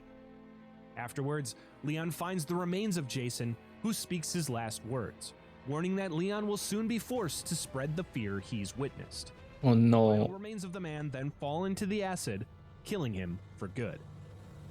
Leon then returns to the surface to make sure the president embarks in Air Force One safely, as Patrick commends him for being a hero. Elsewhere, Wilson is still alive, but badly infected. One of his agents then provides him with the inhibitor, which arrives in a case adorned with a logo reading Tricell. What? Claire and Leon then meet outside the White House. What She the asks him to give her fuck? the chip so she can expose the corruption within the government. Leon refuses, however, and the pair agree to disagree, going their separate ways to handle things as they each see fit. As she walks off, Claire notes that Leon's current outfit doesn't suit him. The same year, the BSAA received intel on the location of the founder of Umbrella, Oswell E. Spencer. Jill Valentine and Chris Redfield are sent to capture Spencer, as well as search for potential information on the whereabouts of Albert Wesker. Meanwhile, Wesker is in the mansion speaking with Spencer. Oh, The that's old the man meme game, right? The meme one. Actually manufactured as part of the advanced Wesker children, which Albert was made to be the most powerful of. Wesker then powerfully thrusts his hand through Spencer, killing him on the spot. While Spencer's security is found to be dead by Chris and Jill, they are forced to fight their way through mutated creatures and mansion traps before they find Wesker standing over Spencer's corpse. The pair fight the powerful foe, but he evades their attacks, capturing Chris and nearly killing him before Jill sacrifices herself and lunges at Wesker, sending them through a window and off the nearby cliff, leading Chris to helplessly watch his partner fall to her death. 3 years later, Chris is sent to Kijuju, Africa to meet with Sheva Alomar of BSAA's West African branch. The two then head off to find a black market BOW smuggler named Ricardo Irving. They quickly discover, however, that most of the city's inhabitants have been infected by a new type of plagas. The two fight their way through the infected citizens of Kijuju, named Majini, before finding the only surviving member of the BSAA's Alpha team, Captain Dechant. Dechant informs them that Irving set them up, leading to the death of the rest of the Alpha team. He then hands over a data drive containing files he stole before succumbing to his injuries and dying. Soon after, Chris and Sheva are surrounded by Majini, swarming in on Damn. motorcycles, but they are saved by the BSAA Delta team led by Captain Josh Stone.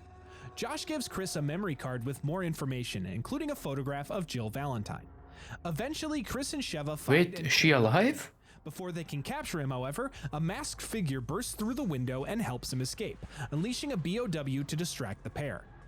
They defeat it, and Delta Team member Dave Johnson shows up to transport them to rendezvous with Delta Team to follow Irving to an oil field. When they arrive at the rendezvous point, however, Johnson finds the rest of Delta Team dead, and as he checks on one of them, he himself is killed by another giant BOW, which Chris and Sheva are able to defeat afterwards. Chris and Sheva are ordered to return to headquarters, but believing Jill to be alive, Chris refuses, instead hoping to find her. Sheva agrees to help, and the pair head to the oil field, passing through a marshlands on the way. There, they discover a village with more infected inhabitants, as well as a pair of tents adorned with the Tricell logo. At the oil field, Chris and Sheva find Josh, who narrowly survived the attack on Delta Team. They then find Irving and the masked figure, who escape via boat and trigger the facility to explode. Josh secures a boat of his own, and the trio escape as the oil field explodes.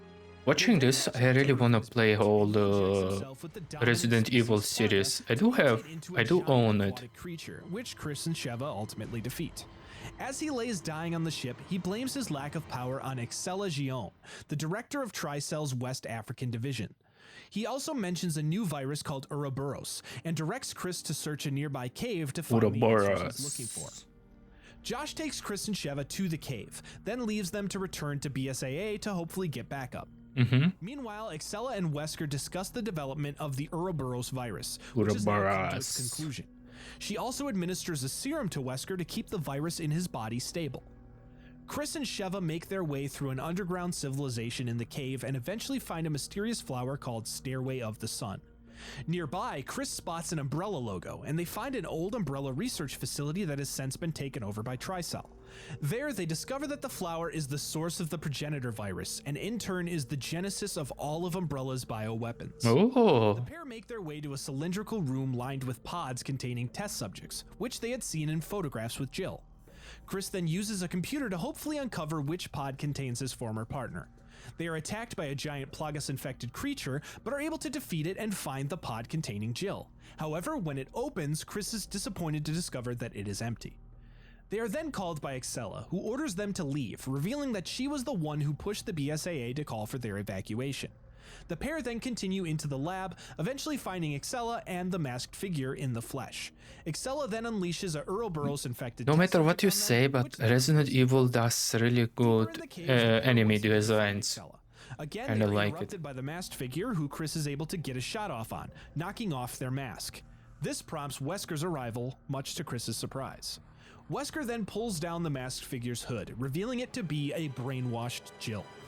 Wesker proclaims that he only has 7 minutes to devote to playing with Chris, and afterwards he hands the task off to Jill. She attempts to break free of her control, but Wesker activates the device administering the P30 chemical causing it. She then rips open her jumpsuit, exposing the device. Chris and Sheva fight Jill, incapacitating her enough to remove the device from her chest. Jill, now back to her normal self, encourages the pair to leave her and stop Wesker from administering Ouroboros across the globe. Chris objects, but Jill asks him to trust her, and he and Sheva leave her behind as they enter a nearby elevator. On the surface, Chris and Sheva see a freighter ship, which Wesker and Excella are boarding. The pair are able to secretly board the ship as well before it leaves the dock. Jill passes out, but is rescued by Josh, who had entered the caves looking for Chris and Sheva after he saw a ship leave. He then takes Jill to reach a helicopter outside to chase after the pair. On the ship, Chris and Sheva find Excella with 2 briefcases. She flees, but drops one in the process. Sheva then picks it up, noticing Wesker's serum inside. They chase her, eventually finding her once again, only this time she has been infected by Ouroboros. Wesker then calls from an intercom, revealing his intention of infecting the world with the virus so he could rule over a new race of humans. Excella cries out, disappointed that she won't get to rule by his side. Leeches burst from her body, killing her and consuming a nearby pile of corpses. Chris and Sheva then call down a satellite laser strike to destroy the giant creature. What the hell? Laser strike? What? Afterwards, they receive a call from Jill and Josh. Jill informs Chris of Wesker's secret, the virus inside of him that causes his superhuman abilities. She then mentions that an overdose of the serum Sheva found would act to weaken Wesker's abilities. The pair eventually reach Wesker, preparing to board a plane containing the virus. He attacks them, besting them with ease. However, Chris is able to subdue him, and Sheva injects a heavy dose of the serum. While this stops his onslaught, he is able to board his plane and take off. Chris and Sheva chase it on foot and are able to make it onto the plane as it takes off. This is our Chris. Where Chris is able to inject Wesker with another dose of the serum. This causes him to fall off of the plane, and it crash lands onto an island with an active Now it's the time where Chris punches the rock, right? Emerge from the plane to find that Wesker survived the fall. Refusing to give up his plan, Wesker punches through one of the plane's Ouroboros missiles, infecting himself with a massive dose of the virus. Chris and Sheva get separated in the ensuing fight, but Chris is able to punch a boulder to create a path so they can rejoin and fight the mutated Wesker. After one final stand, so funny. Chris is able to shoot Wesker's exposed weak spot enough to knock him into the volcano. Josh and Jill arrive in the escape helicopter and drop a ladder down to Chris and Sheva.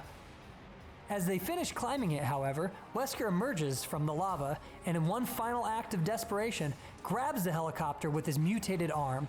Chris and Sheva then shoot him simultaneously with a rocket launcher each, finally killing Albert Wesker. Oh, They headshot. then fly off into the sunset, and Chris recognizes that his fight is worth it. Let's The go. next year, Rebecca Chambers takes a temporary teaching position at the Philosophy University in Philosophy, Western Australia. Another teacher at the school, Bethany, expresses concern about students in the university. Wait, that have that's gone a missing, theater and Rebecca play? runs off to discuss this with the founder of the university, Ezra Sennett. In his office, a local detective named Barrington Meyer confronts Rebecca about her visiting the local fossil museum, but she writes this off as an extracurricular interest. She leaves the room but overhears Meyer receiving a bribe from Ezra to keep his investigation minimal. As Rebecca leaves, she comes across student Mary Gray and Professor Dr. Liam Howard before an outbreak occurs. Bethany and Rebecca coordinate an evacuation of the students, and during this, Rebecca notices a man who resembles Tyler Howard, a former police officer she met during an outbreak in St. Cloud, Minnesota. Chris Redfield, now in charge of training new recruits for the BSAA, is sent with his best recruit, Pierce Nevins, to deal with the outbreak at the university. There, they meet with the BSAA's Oceania branch, Agent Sophie Holm, and the team meet with Rebecca and Barrington. Chris takes charge of the situation and sends Sophie and Barrington to clear out the East Wing, while he takes Rebecca and Pierce to clear out the West. Not trusting Barrington, Chris takes his revolver and gives him a pistol that secretly has no ammunition. Now separated, Rebecca reveals to Chris that she knows Ezra is bribing Barrington and might be involved with the outbreak. She also reveals her suspicion that Dr. Howard may be involved as well after investigating the fossil museum, which he directs. As they leave, it is revealed that Tyler was watching them from behind a staircase. In Ezra's office, he speaks with Howard as well as his secretary and adopted son, Matthew Russell. Ezra reveals that he hired Dr. Howard to study the virus to create a strain that could mutate anyone to become more intelligent. However, Howard used the university and its resources to instead perform research into bioorganic weapons. Chris's team reached the fossil museum hoping to find Howard. However, they instead find bumbling security officer Posh Brown, who explains that he was instructed by Howard to lock down the museum before he left to go somewhere else. They then instruct Brown to show them how to get to Howard's research lab, but as he does so, a zombie attacks him, biting his leg, which he lies about. Mary, trapped in an AV room with another student, Lucas Butler, calls Rebecca to have her open the fire shutters to allow another student named Olivia Price into the room. Olivia had not reached the room yet, however, but Mary wanted to go out of the room to go find her. Outside, Lucas is forced to kill an infected Bethany. Afterwards, Posh closes the door again and leads the group to Howard's office while Tyler follows That's closely cool, behind. actually. I've never seen Meanwhile, something like Sophie that speaks with before. Barrington, who pulls his gun on her. He reveals that he hopes the BSAA fails so the police department, paid off by Ezra, will cover up the entire situation. Sophie is able to retrieve his gun, but when Barrington is attacked by a zombie, she finds that it has no bullets. Pierce arrives and kills the zombie, and Barrington escapes. However, he comes back with a pistol of his own and pulls it on Pierce. The two then fight hand to hand until they are interrupted by another zombie attack, which they are saved from by Tyler, who proclaims that Dr. Howard didn't do anything before leaving, allowing Barrington to escape as well. Just then, Sophie and Pierce are joined by Mary and Lucas. Mary convinces the two to help them go look for Olivia, but she lags behind and texts Olivia to get her location. Meanwhile, Chris, Rebecca, and Posh are in the fossil museum where they find the Irish Giant, the remains of a man discovered a century ago that was recently transported to the university to be researched by Dr. Howard. They are attacked by zombies, but Posh closes the fire door and locks them out. Chris then finds a hidden safe room and the trio enter to inspect it. Inside, they find data relating to Umbrella's viruses and research. Chris then asks why Rebecca was initially investigating Dr. Howard, and she reveals that he was in fact Tyler's father. She also reveals that Tyler died 5 years ago in the St. Cloud incident, after he showed her a PDA containing information on former Umbrella researchers, including his father. When she found out his father was employed by the university, she took a job there to investigate him further. As she finishes telling her story, Barrington arrives and takes Rebecca hostage. He leaves with her, threatening her life if the BSAA lets any information leak about the outbreak. As they leave, they see Mary just as a trap is sprung, causing the ceiling to drop, which Chris and Posh barely escape. Meanwhile, Lucas notices that Mary is no longer with the group, but Sophie and Pierce continue on. Chris and Posh find themselves in Howard's lab, and Tyler arrives, pulls his gun on Chris, and takes the data he found. Tyler reveals that he was recruited by the US government to become a special agent and demands that Chris leave the situation to him.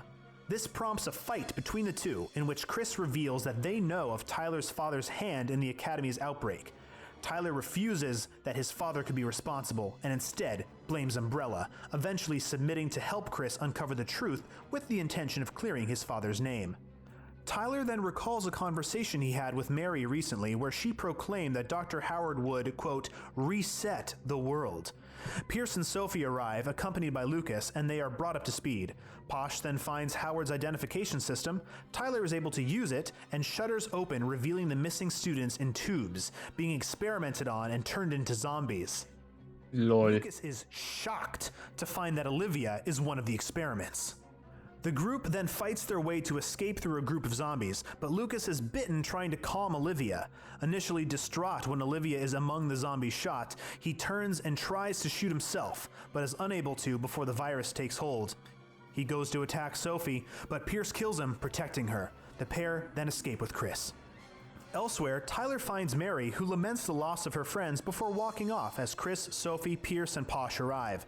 Posh's leg has gotten too bad to proceed, so Sophie offers to stay behind to protect him so the others can go find Rebecca. Meanwhile, Rebecca and Dr. Howard are both being held captive by Barrington. He explains that he was forced to work with Umbrella after his funding was frozen to provide income to support Tyler. He then continued to research the T-virus, experimenting on fossils to hopefully find a way to resurrect Tyler. However, since he was unable to find Tyler's body, he shifted his focus into researching biological weaponry instead. Rebecca proclaims that she saw Tyler alive and breaks free and promises to bring him back to his father. She escapes, with Barrington seeing her and giving chase. Afterwards, Ezra tries to explain his motives to Matthew, that a smarter race would no longer find a need to war with one another. Matthew disagrees, believing that with no purpose to evolve, humans would instead suffer more. Meanwhile, Rebecca finds Sophie and Posh, and she tries to heal him with herbs and a first aid spray. However, his virus takes hold and he begs Sophie to kill him, a favor she is forced to grant. Afterwards, Barrington catches up and holds the two women at gunpoint. He offers them one final chance of helping the cover-up and taking a payout, but they deny the offer. Barrington takes out his gun to shoot them, but Posh, not quite dead, lunges and bites the detective, causing him to turn into a zombie almost immediately. Sophie shoots him, finally killing him before thanking Posh and putting him out of his misery for good as well. In Ezra's office, Matthew has hung himself after his argument with his adoptive father, and Dr. Howard is preparing to kill him.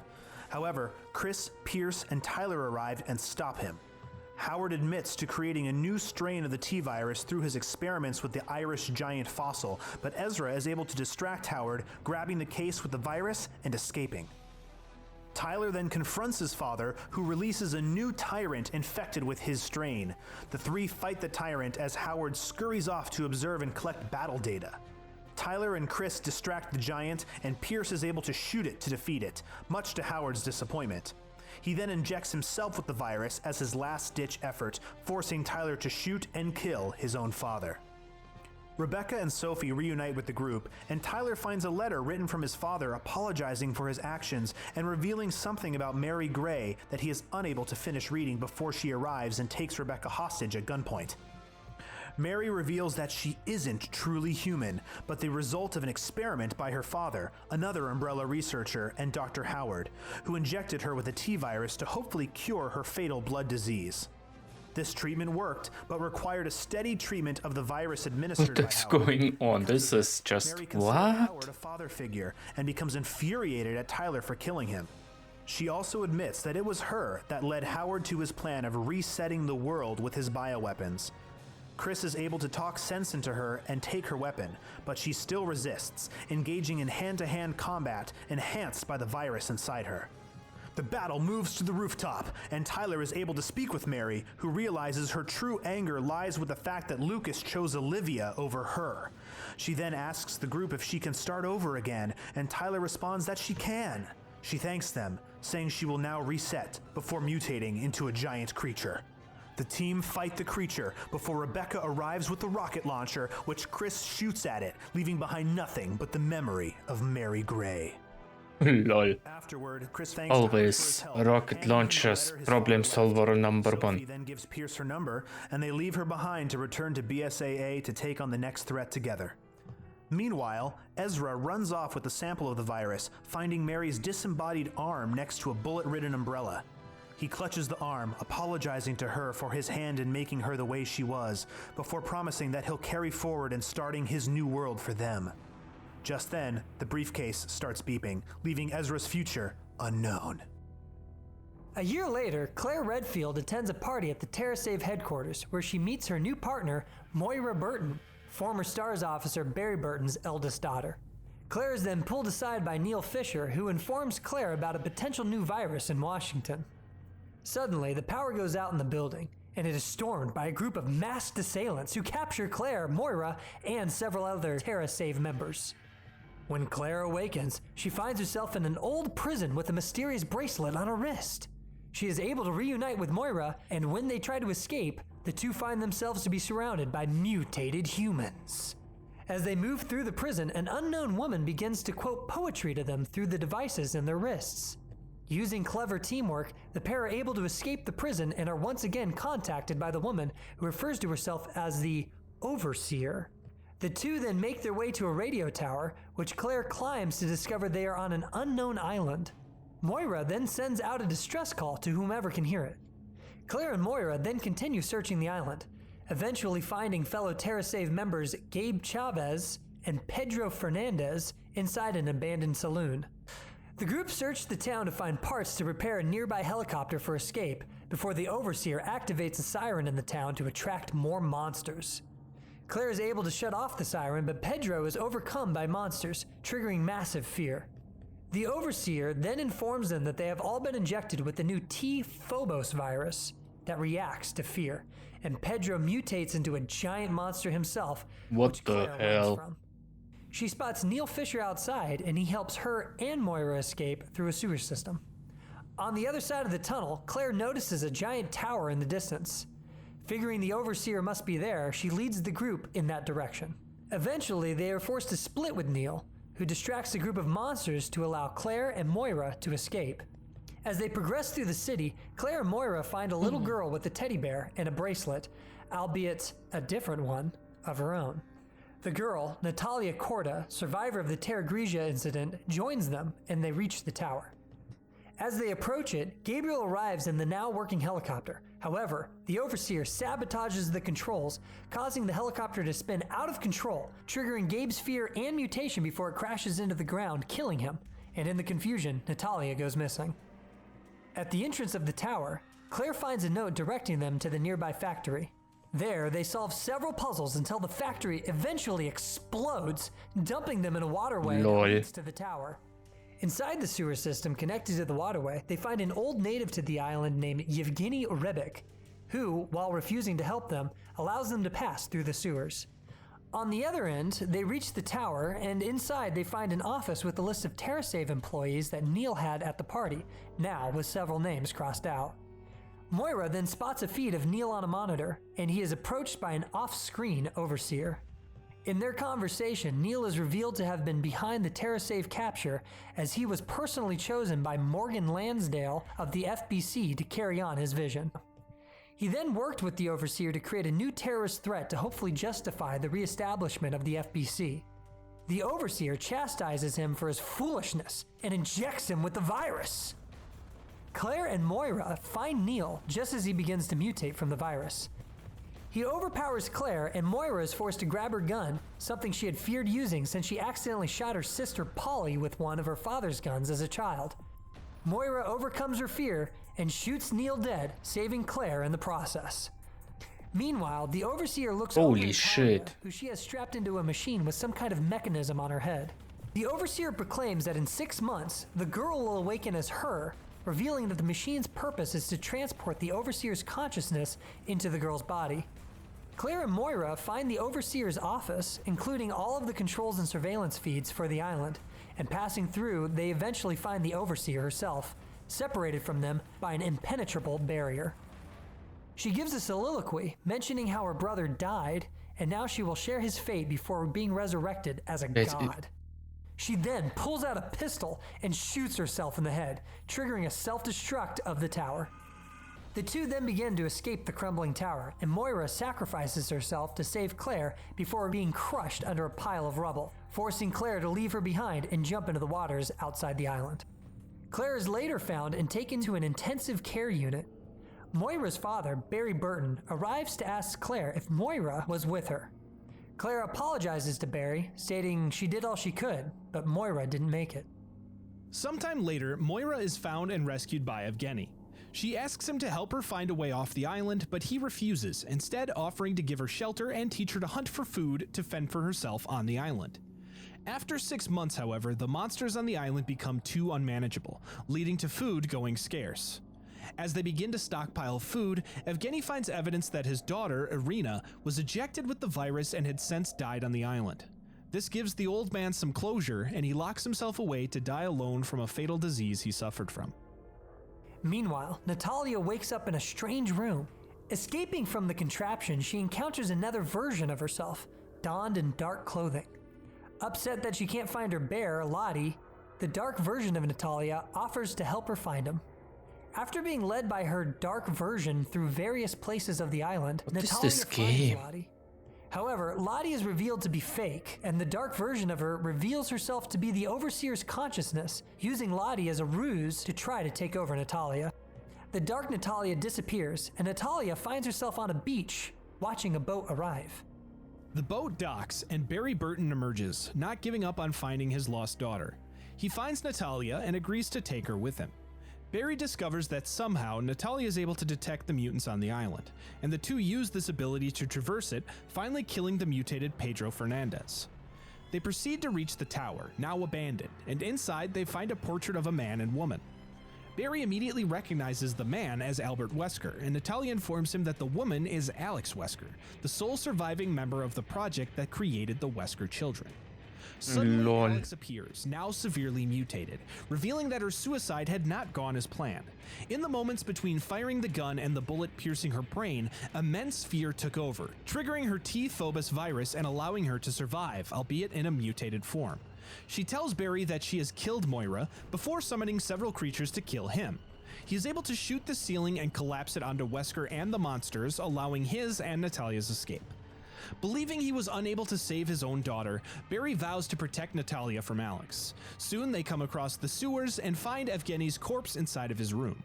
There they also find Moira's cell phone with a message recorded for Barry while she was trapped under the rubble. Barry then vows to kill Wesker for what she had done to Moira.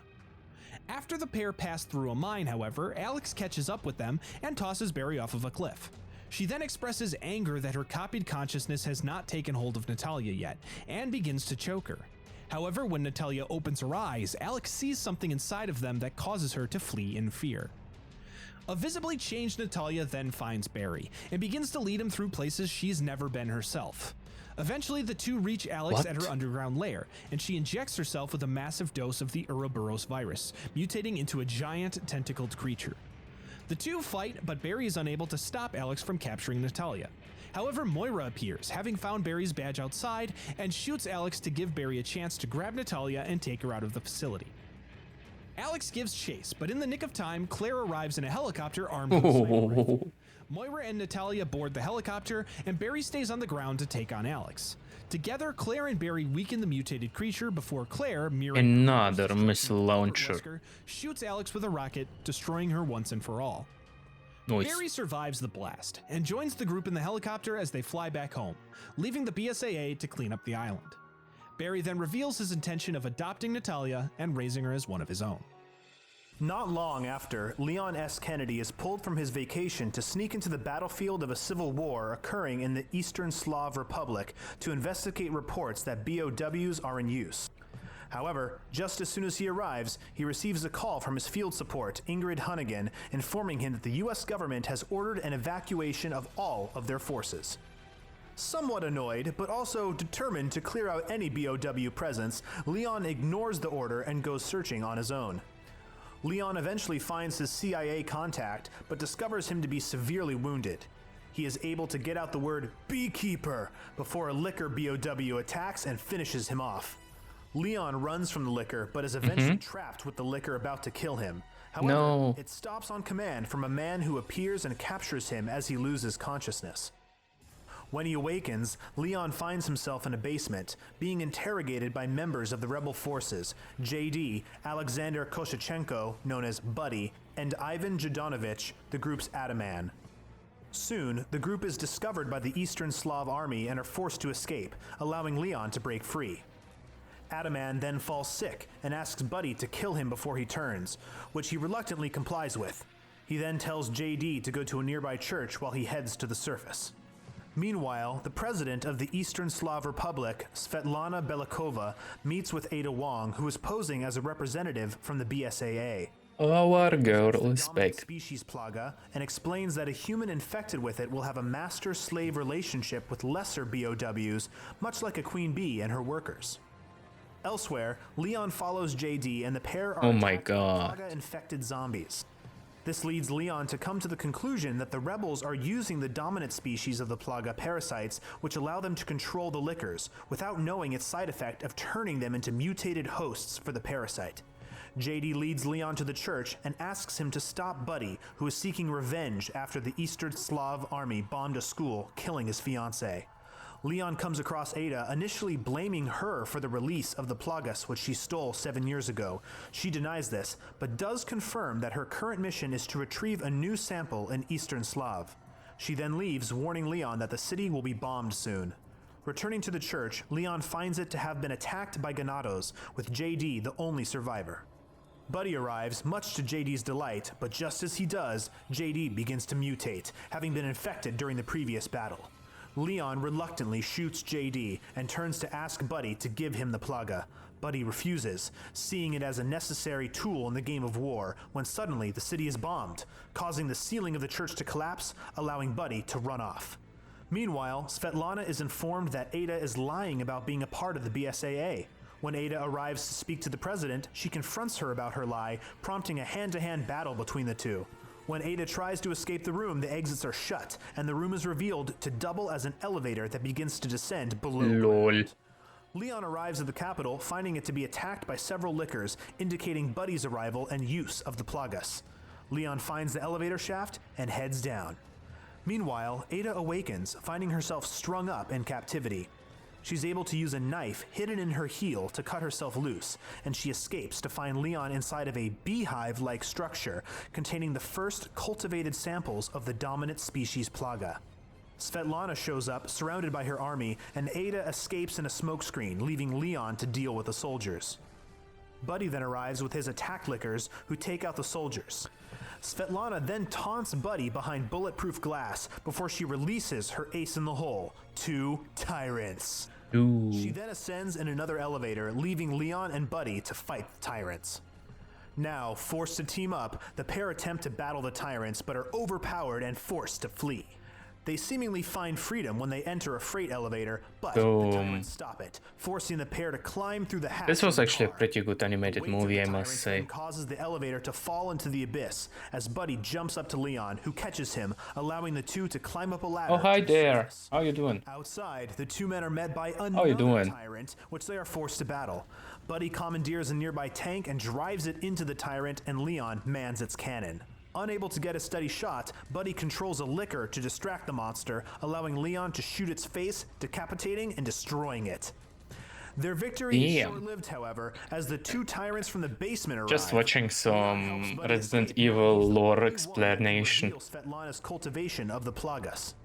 Having run out of ammunition, Leon then prepares It's awesome. to take on the tyrant's hand. I'm okay, I'm okay. Before they are Just swiftly chilling, beat up by the vibing, US Air Force watching fighters YouTube. arriving to protect Leon. Afterwards, Svetlana gives a press conference blaming the rebels for the events in the city, but she is quickly informed that they are being attacked by both the United States and Russian military forces, intervening in the civil war and occupying the region, leading to Svetlana's resignation. Elsewhere, Buddy and Leon watch the US-Russian forces march on the capital, and they both feel used by the political machine. Knowing the Plaga will overtake him, Buddy asks Leon to kill him before turning the gun on himself. Leon stops him, telling him that he owes it to those that died to live on, even if it means losing the use of his limbs. He then shoots Buddy in the spinal cord, killing the Plaga attached to it, allowing him to live. Afterwards, Leon speaks with Hunnigan, who insists that the US knew nothing about the Plaga situation, while Leon remains with doubts. Ada then calls her employer, not sure whether to hand over the Plaga, even after her potential buyer offers to wipe out an international warrant for her arrest. After the dust settles in the city, Buddy returns to his former life as a school teacher, confined to a wheelchair, but finally content. Lol. The next year, Chris and Piers are informed by BSAA Far East agent Mara Biji that their mutual friend and BSAA advisor, Professor Doug Wright, has gone missing. Doug Wright. They learned that he had gone with his nephew to the Marhawa school in Asia, and the BSAA visit it. There, they find the school to already have fallen victim to an outbreak, but they find Always saw outbreak. Professor Wright's nephew, Riki Tozawa. Oh, that's They crazy. go to save the professor, but find that he's already turned into a zombie. A zombie. Mara believes the perpetrator of the outbreak to be student Bindi Bergana. Bindi, who was given a strain of a new virus by a mysterious human called the chrysalid or C virus, had been infected with it and mutated since the beginning of the Damn, attack. scary. Mara disobeys a direct order from Chris and goes off to fight and ultimately defeat the student. However, she mutates once again and catches up to the group attempting to leave. They fight once more and Piers kills her. The cleaners arrive and wipe out what remains of the virus in the area, but the mysterious woman and her motives stay hidden from the BSAA, at least for now. It's Meanwhile, Ada. After the C-Virus outbreak, Umbrella Corps, a subsidiary of the now restructured Umbrella Corporation, recreated Oh, it's the Umbrella Corp game.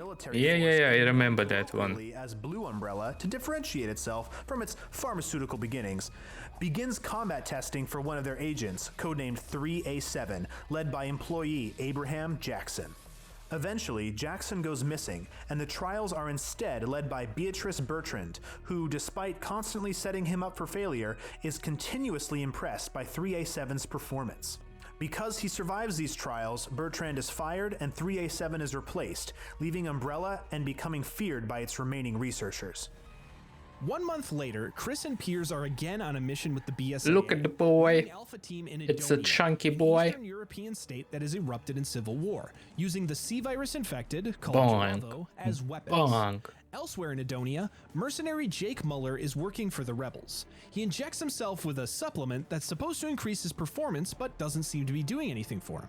Sherry Birkin, now a US agent, arrives and informs Jake that the supplement is actually the C-virus, developed and distributed by a new terrorist group going by the name Neo Umbrella. Believing Jake has the antibodies for the virus, and in turn would be the key to a cure, Sherry makes a deal with Jake to pay $50 million for his assistance. During their escape from the village, Neo Umbrella sends a tyrant-like hunter called the Ustanak to chase them. Ustanak. Sherry and Jake eventually meet with Chris, Nice who name. recognizes Sherry and introduces himself as Claire's brother. Soon after, Neo Umbrella releases a giant BOW, which Alpha Team helps defeat. Afterwards, Chris provides a BSAA helicopter to take Sherry and Jake to safety. Their escape is short-lived, however, as their helicopter is attacked by the Ustanak, still pursuing Jake. The monster eventually causes the helicopter to crash, and Sherry and Jake eject and fall to the snowy mountainside beneath them. Meanwhile, Chris, Piers, and the BSAA find a woman who introduces herself as Ada Wong, telling them that she was being held hostage by Neo Umbrella and fills Chris in about the C-virus. Chris assigns a soldier, Finn, The good old Ada. and they lead her to safety. This turns out to be a trap, however, and Ada throws a C-virus-infused bomb at Alpha Team, infecting all of them, turning them into mutated cocoons, save for Chris and Piers. The cocoons hatch, and one of the monsters inside attacks Chris, causing him to hit his head, concussing him and making him lose conscious as Piers drags him to safety. At a nearby hospital, Chris awakens with no memory of who he is or what has happened, and he secretly leaves the hospital. On the snowy mountain, Jake awakens to find Sherry impaled by a piece of the helicopter. She tells him to pull it out, and when he does, he notices her wound heals miraculously quickly due to the G-virus still in her blood. The two find a cottage to take refuge, and Sherry confides in Jake by telling her about her father's actions in Raccoon City, as well as her rescue thanks to Leon and Claire that drove her to follow in their footsteps. The two bond over their respective burdens before they're interrupted by a group of Neo Umbrella that attack the cottage. They're able to escape the assault, but are soon met with the Ustanok once again. Ustanok. They duck the creature temporarily, I like but the when they name reach the Eternian Ustanok. border, they are met with more opposition, and their giant stalker appears again and knocks out Sherry. The mysterious woman who gave Jake's squad the C-virus, the supposed Ada Wong, appears and tells Jake about Albert Wesker's failure to destroy the world, before revealing that Wesker was in truth Jake's father, What? passing on his enhanced and invulnerable blood. The Ustanok then knocks out Jake, and he and Sherry are captured and taken away. 6 months later, Ada Wong receives a call from the U.S. National Security Advisor Derek C. Simmons, who claims to have intel Wait, on her that would be Wesker very has a crucial son? to her What? future. Following his instructions, she What the finds a hell? submarine and is able to get on board using a security system that, curiously, already has her fingerprints on file. Inside, she finds a film from Simmons instructing her to capture Jake so as not to allow a C-virus vaccine to be produced from his blood. Ada's surprised to find that the orders were from 6 months ago, and she never received them, leading her to wonder if someone else carried them out in her stead. An Oh, explosion occurs on the ship, sus. and Ada is forced to abandon the submarine.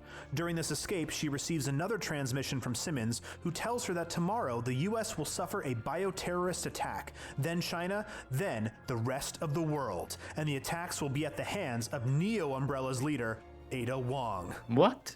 Confused by her findings, Ada refuses to be Simmons' scapegoat and enters a torpedo, escaping the submarine.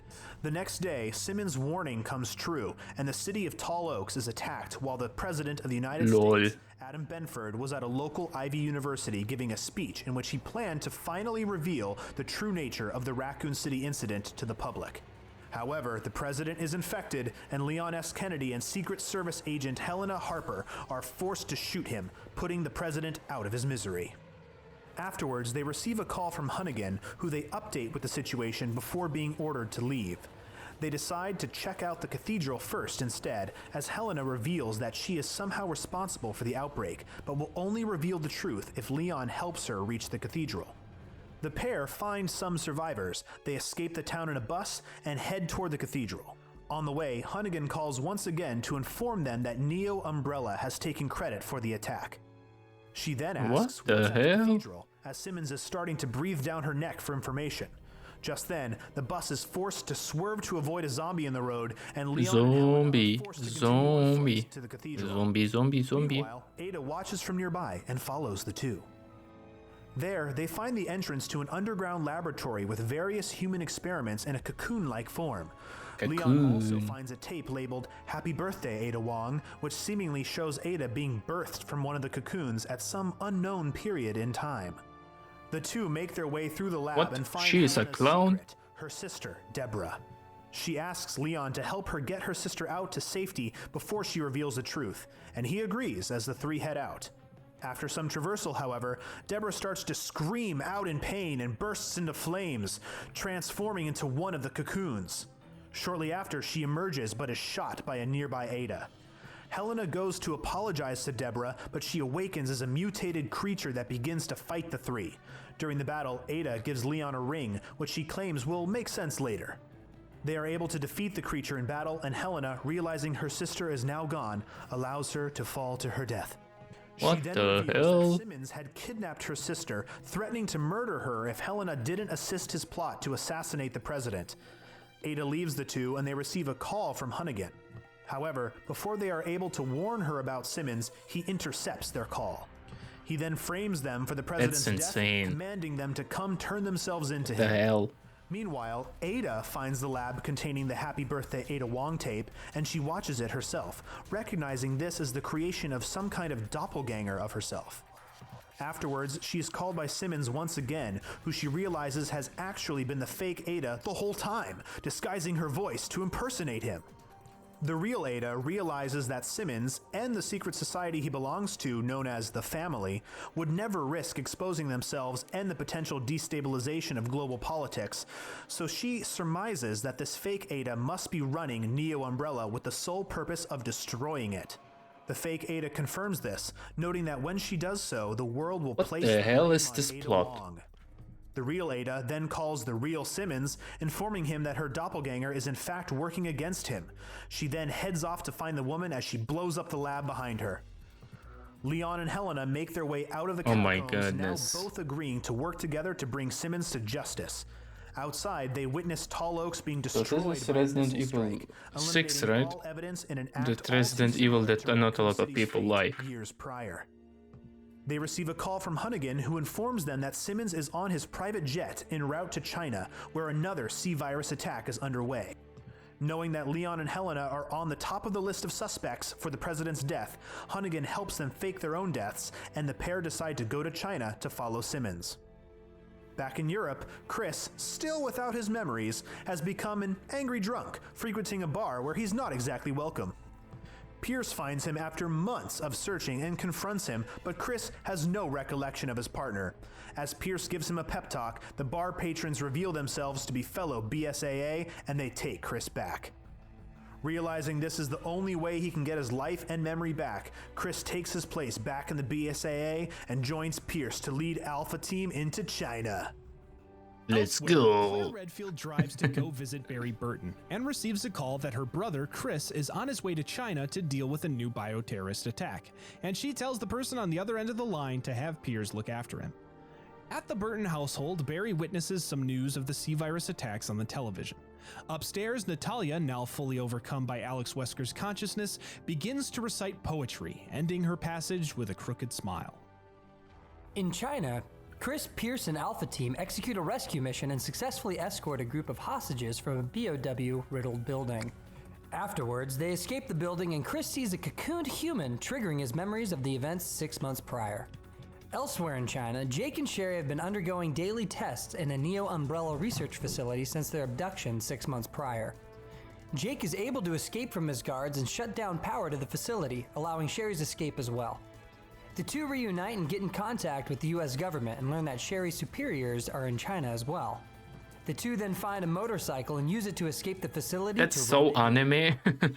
Chris and Pierce come across Jake and Sherry and help them take down a pursuing helicopter before heading off to search for Ada at a nearby research facility. Jake and Sherry also head out and soon witness the crash landing of an American airplane. They rush it to find the plane's only two survivors, Leon and Helena. Sherry and Leon reunite and he reveals that Simmons is behind the attacks. Sherry, who reveals that Simmons is their direct superior, is surprised by this information. But before the conversation can go any further, the Ustanak attacks. and the Ustanak force is back. back. They're able to drop a tower on the Ustanak to incapacitate it, but the tower separates the two groups. Sherry reveals Simmons' location to Leon, and they agree to meet there. Leon and Helena reach the facility and witness the Ada Wong decoy walking inside. They follow her inside and Ustanak. Chris and Pierce. Leon stops Chris from shooting her, arguing that Simmons is the true mastermind behind it all. This delay gives Ada the chance to drop a smoke grenade and escape with a briefcase. Chris leaves to capture Ada, while Leon and Helena head off to find Simmons. Meanwhile, on their way to meet with Leon and Helena at Simmons' location, Jake and Sherry are cornered by a Juwava wielding a chainsaw before they are saved by the nearby real Ada Wong, who is still searching for her imposter as well. Sherry, Jake, Leon, and Helena finally regroup at Simmons' location, and he admits his hand in the outbreaks, but justifies that it's for the good of the country and the world. It's Sherry always and the Leon same with adapt those their bad research data guys. from the lab they were at, which could potentially stop the C-virus. Leon and Helena then provide cover for Jake and Sherry to run to safety. As they leave, however, they are ambushed by a Juavo and captured once again. Meanwhile, Leon and Helena continue their standoff with Simmons. As he turns to leave, he is ambushed by a Juavo as well, who shoots him with a vial, injecting him with the virus which he believes is the work of the Ada doppelganger. Simmons runs off and falls onto a nearby moving train, which Helena and Leon are able to What jump the onto in a hell? second.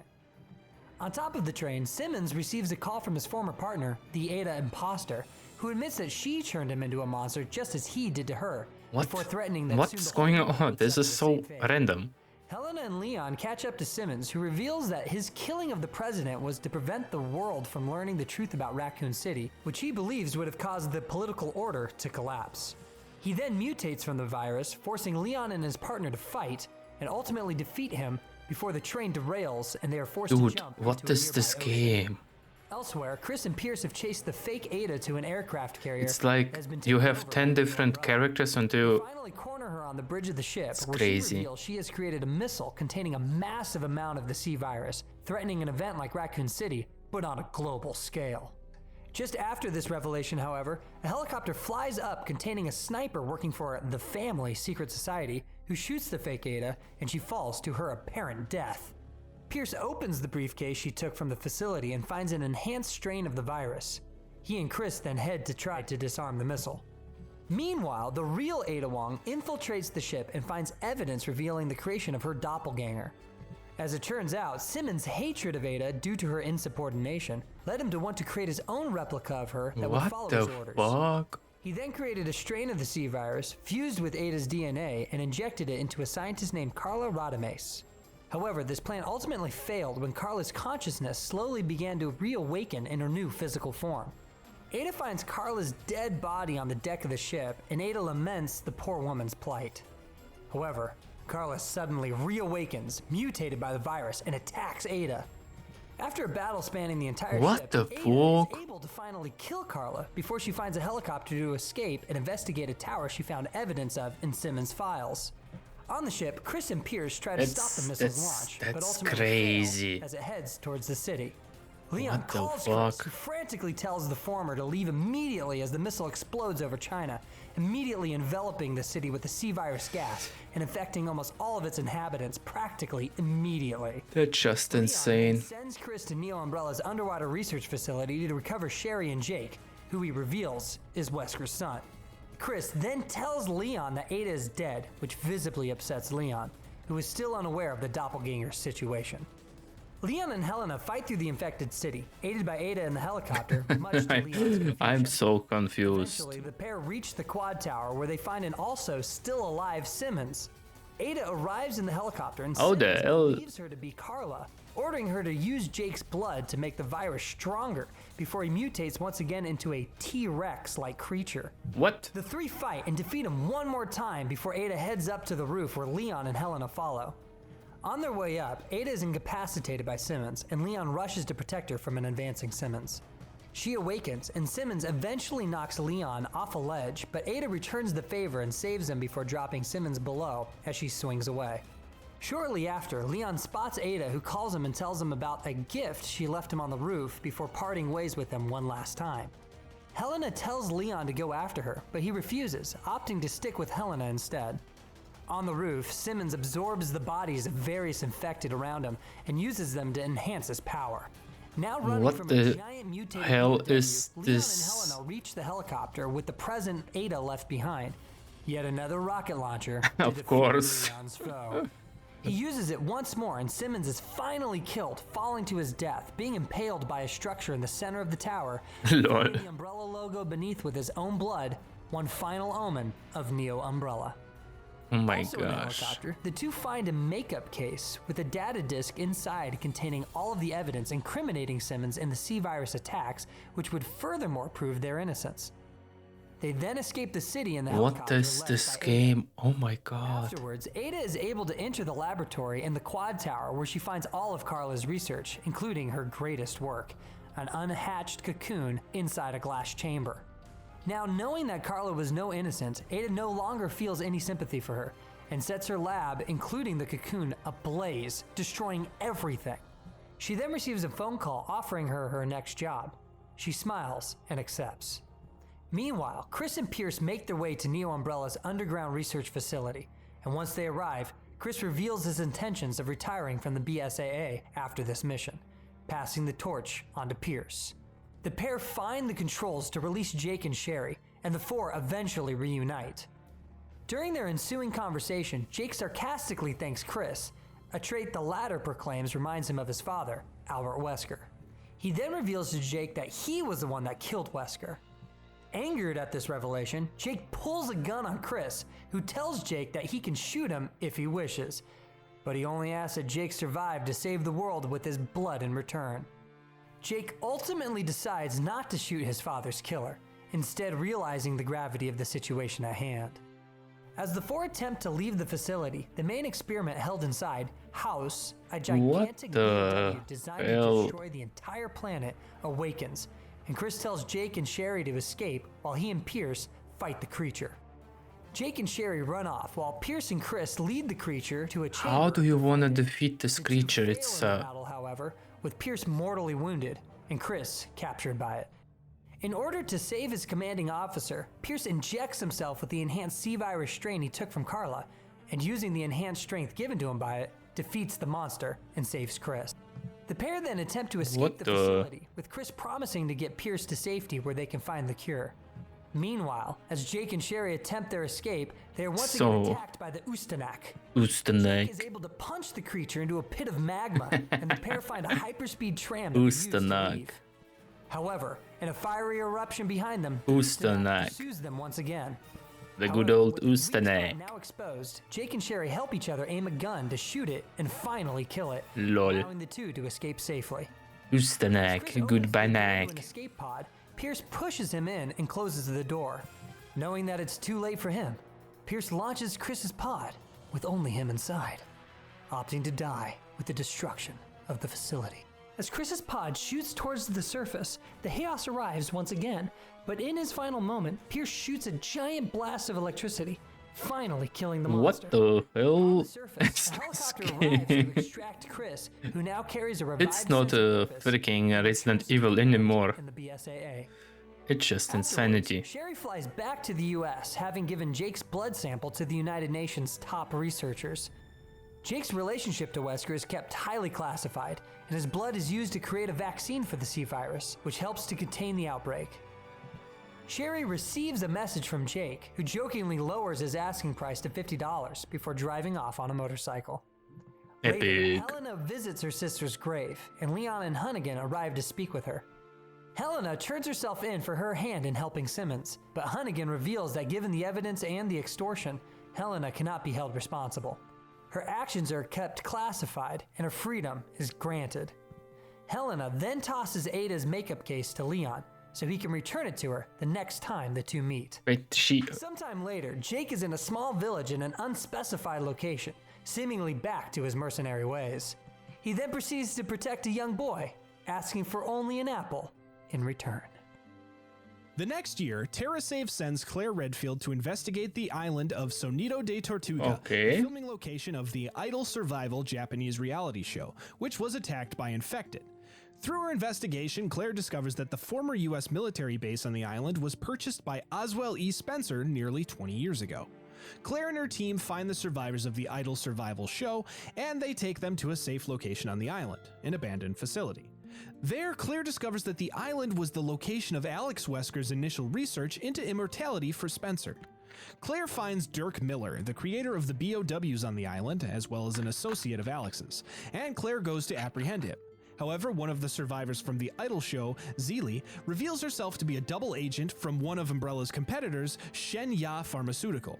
She obtains a final strain of a virus created by Miller before knocking Claire unconscious. That's insane. A few hours later, Claire awakens as Zeely infects herself with the virus. Claire is able to destroy the mutation with a rocket launcher and escape the island with BSAA extraction, reporting her findings to her brother Chris. In October of that year, Mia Winters, researcher for an international crime syndicate called The Connections, is on the cargo ship Annabelle transporting a mutated human weapon known as E-001, the first of the E-type bioweapon project. However, a hurricane hits the ship, and the weapon, known as it's now the was real artificially aged to resemble a 10-year-old child to help with infiltration, Resident begins Evil, to right? lose stability. Evelyn begins to infect the crew of the ship, transforming them into hosts for Evelyn's fungal mold, which allows her to control others' minds. Evelyn begins to refer to Mia as her mom, and Mia tries to calm the girl before she is herself infected with the mold. She then rushes to send an emergency message to her husband back home, Ethan, telling him to forget her and live his life before the hurricane and the destruction of the ship causes her to be thrown into the surrounding waters. As the hurricane settles, Jack Baker rescues Mia and Evelyn, bringing them to his house in Dulvey, Louisiana. His family, consisting of wife Marguerite, son Lucas, and daughter Zoe, begin to take care of the rescuees, until Evelyn awakens and tells Zoe they're mine now, before the power goes out in the house. Zoe then finds her family going insane under Evelyn's influence. She avoids them, escaping outside to a trailer in the backyard where she finds Mia passed out with a note nearby warning them about Evelyn and her power, but stating that there's a cure in the form of a serum. When she turns around, she is greeted by Evelyn, who refers to her as sister. The next day, Zoe awakens at the dining table, with her family seeming normal. Her hopes are short-lived, however, as Evelyn appears once again, greeting her new sister once more. Zoe then begins to spend her days avoiding her infected family while searching for the cure Mia mentioned in her note. At some unspecified time in an unknown location in Japan, two nurses, Ebihara and Abe, enter a mansion to escape an outbreak. Inside, they find several uninfected men and women unconscious. Suddenly, they all awaken simultaneously, causing the two to rush away to hide. The survivors who awaken quickly discover that they have no recollection of how they got there, nor do they recognize each other. When they open the door to try to escape, the nurses rush out to incapacitate a zombie that enters the mansion. The nurses then inform the survivors about the outbreak. What the hell? The nurses then claim that they were sent by men who kidnapped them to check on the unconscious survivors, but are met with much skepticism by the group. They soon agree that they must work together to get out, however, and they begin to search for an escape. Ebihara then remembers something the leader of the kidnappers said about only the chosen ones surviving and making it to the next round, triggering a panic among the group who now believe they are part of some sick game or experiment. One of the members of the group, an army ranger named Gino, confirms their suspicion and reveals he had heard of selection tests like the one they are seemingly in. He then takes charge and the group finally introduce themselves. Gino chooses to split the group into teams led by him, a doctor named Karasawa and a journalist named Zama. Gino's team includes Terayama, an unemployed traveler, Doi, a soccer coach, and Okunuchi, a human rights lawyer. Zama's team includes Bandao, a housewife, Suzuki, a tutor, and Ando, a bank teller. Karasawa's team then includes Ebihara, Abe, and a quality inspector named Inhara. They then split up and search for anything to help them learn more about their situation as well as escape. Later, the groups reconvene in the main hall with their discoveries. What the hell? Food, water, medicine, and a box of weapons. The group then argue over whether or not they should use the weapons. Of them, only Gino and Bandao have been trained in firearms use. During their argument, Doi notices an injection mark on his arm, prompting the others to check and notice they have been injected as well. Suddenly, Suzuki remembers that he saw another man before the rest of them woke up who left through the front door, then never came back. Just then, there's a knock at the door, and they open it. The man Suzuki saw rushes in with a chainsaw, and he reveals that he also was knocked out with no memory of how he got there, but he woke up first and left before being met with the zombie opposition outside. The group begins to treat his wounds, and he introduces himself as Hashimoto, an economics professor at the nearby university, and joins Karasawa's team. Now knowing what they face, Gino agrees to allow everyone to take a weapon, but urges caution to not hurt each other. The team splits up again, agreeing to meet after half an hour with any new discoveries. Gino leaves his team behind to scout ahead, and Doi begins to express his interests in the zombies, believing that immortality and the advancement of the human species could potentially be achieved with the research from the zombies. He believes that the building they are in is a zombie research facility and expresses his excitement in the possibility. He also reveals that he lied about being a soccer coach, believing everyone else had lied about their occupations as well. Gino arrives soon after and takes the group with him. Bandao and Zama also get split from their group momentarily, and Zama expresses his doubts that Bandao is who she says she is, believing her to be with the FBI, which she quickly dismisses. The rest of their group catches up, and they continue on. Elsewhere, Ebihara notices she got a message on her phone. Confused, they read the message, finding that it is from Umbrella and explains the various herbs they found. Abe becomes suspicious that only Ebihara received a message and that it is from Umbrella, but they quickly drop it and move on. On the other side of the mansion, Zama comes to the conclusion that they must be subjects in a test to gather data on the zombies, which will be used as BOWs. Like the other groups, they then continue on. As Karasawa's group traverses, he notices Ebihara drinking some of the medicine they found. He confronts her, and she reveals that she was bitten by a zombie and is extremely fearful of becoming like them. Later, Hashimoto begins to show symptoms of the virus taking hold. Ebihara offers up the herb to treat him, and Abe confronts her again to tell her why she knows so much about the herb. Karasawa speaks up and reveals that Ebihara was bitten by a zombie, and that's why she knows of the herb's healing nature. Just then, Hashimoto turns into a zombie and grabs his chainsaw. When he begins to swing it at the group, Ihara pulls his weapon but stumbles, allowing Hashimoto to overpower him and take him down with the chainsaw. Karasawa then shoots the zombie, putting him down. Afterwards, the group leaves, and Karasawa awakens once more, grabbing his chainsaw. Ihara also awakens and leaves the room. Meanwhile, Ando and Suzuki decide to leave the mansion on their own. However, when they go outside, they are met by Hashimoto wielding his chainsaw. Ihara also arrives with a group of other zombies, and they kill the 2 survivors. The survivors regroup in the main hall and fill each other in on the team members they lost. They begin to discuss the virus responsible for the zombies and propose that the facility they're in is to test to see if the survivors contain antibodies, making them immune to the virus. Okunuchi begins to show signs of infection, and the group argue over what to do with him. Jino and Karasawa then take him aside and put him out of his misery. The groups then move on, but Doi stays behind, wanting to become a zombie. Okunuchi, now turned into a zombie, then arrives and bites Doi, infecting him immediately. Outside, Jino, Karasawa, and Zama clear out a group of zombies and find Ihara, who they finally kill. Elsewhere, Ebihara continues to take the medication, and when Abe asks her what it is, Ebi taunts her, telling her that eventually Abe will turn into a zombie. Hashimoto then attacks Jino, but he is rescued by an arriving Bandao who shoots the zombie down. Karasawa and Jino find a key hanging from the ceiling and take Bandao That's to interesting. shoot it down. Zama stops them, revealing that he is infected as well. The 3 take Ebihara with them, leaving Zama behind with an also infected Terayama. The 2 then take their guns and shoot each other before they can turn. Bandao shoots down the key and Karasawa retrieves it. They try it on the door in the front, but find that it also requires a password. They ask Ebihara to think about anything she might have seen as a clue, but she then reveals that she knows the password and that she's impressed by the fact that 3 survivors have made it to this point in the test. What? Ebihara herself is the key to the last door, but reveals that she can only open it when there is one sole, most powerful survivor to take back to her boss. She then prompts them to fight to the death. Bandao refuses and pulls her gun on Ebihara. Jino does not allow her to shoot and stabs her in the back, killing her before turning his sights on Karasawa. Ebihara commands Jino to drop his weapons and fight Karasawa hand to hand, and he agrees.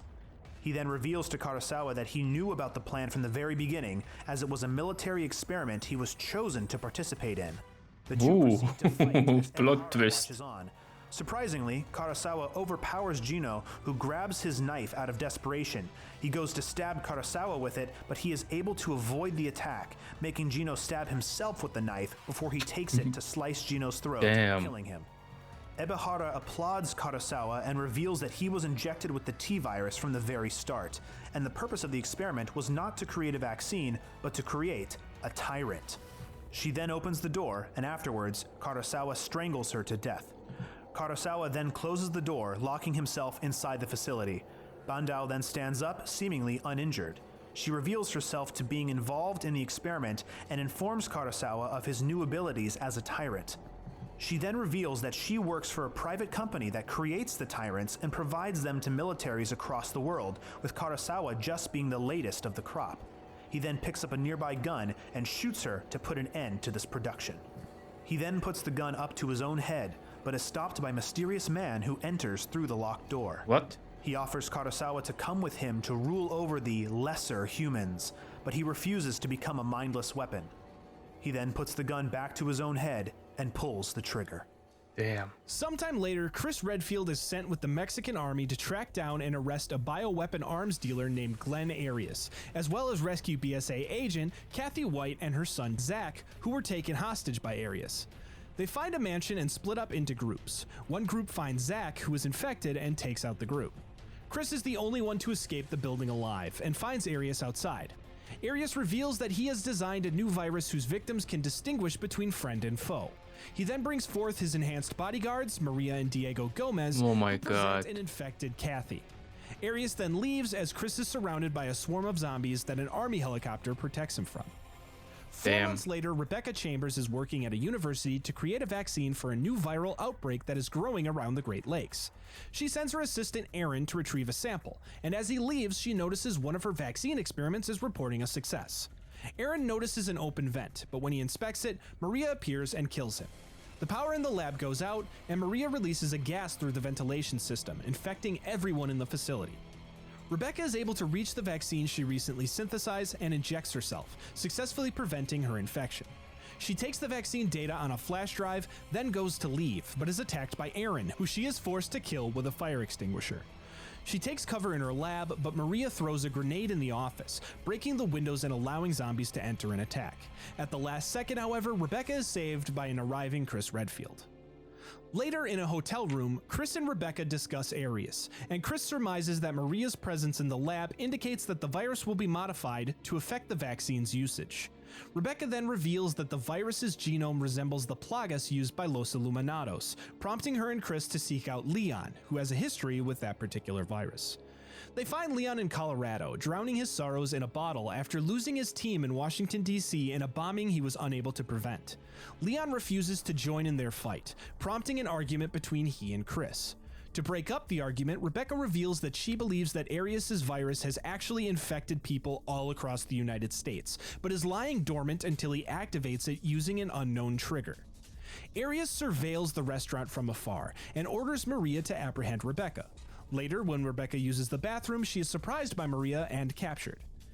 Inside the restaurant, Patricio, the man who Leon blames for the death of his unit, arrives and tells Leon that his wife and daughter have been taken hostage by the remaining members of Los Illuminados, who are working to help an arms dealer create a bioweapon to attack the US, and please that Leon help. Leon refuses, but soon after, Arius's men arrive, with Diego arming a Gatling gun and firing. Oh on my the God. restaurant. Patricio hands his phone off to Leon before bleeding out. Chris then sees Maria making off with Rebecca, and the crew leave. Later, Rebecca wakes up, now wearing a wedding dress. Rebecca, Arius wake arrives up. and reveals that he is recreating his wedding day, which was interrupted by a drone strike by the US, which he was the sole survivor of. He has reanimated the remains of his family and friends, which he was forced to watch die at the hands of the United States. So fueling his he's vengeance. crazy. He reveals that the virus he has created is called the Animality, or A virus, and it consists of 3 strains, one to infect, one to activate, and one to vaccinate. He then notes Rebecca's resemblance to his late wife, hoping to have Rebecca take her place. She refuses, angering Arius and having her sent to his lab to infect her with the virus and replace her arm with his wife's, the only remains of her. Meanwhile, Leon and Chris inspect data from Patricio's phone and discover that Arius had used the Agua brand of drinking water to spread the virus in New York, and plans to trigger it soon. They also learn of the vaccine strain that can effectively turn off the virus in infected individuals. Arius then triggers the virus, sending Agua trucks across New York which expel a gas, infecting the city at large. Leon, Chris, and their army help split up and take out the trucks. They are able to destroy them all, and Maria is caught up in one of the blasts. Damn. Chris and Leon make their way to Arius's lab, and Chris is able to rescue Rebecca after a short fight with Diego. Chris takes Rebecca to the roof of the building, where he is attacked by Arius. After a short fight, Chris is able to throw Arius down a shaft of the building, where he nearly dies upon impact. However, Diego comes upon him and absorbs his body, mutating into a large creature containing both of their heads. The now mutated Arius makes his way to the roof once more, and Leon distracts him so Chris can search for the vaccine. Arius jumps to a nearby helicopter, and Leon drives a motorcycle towards him, jumping off as it flies into him, exploding on impact and weakening him.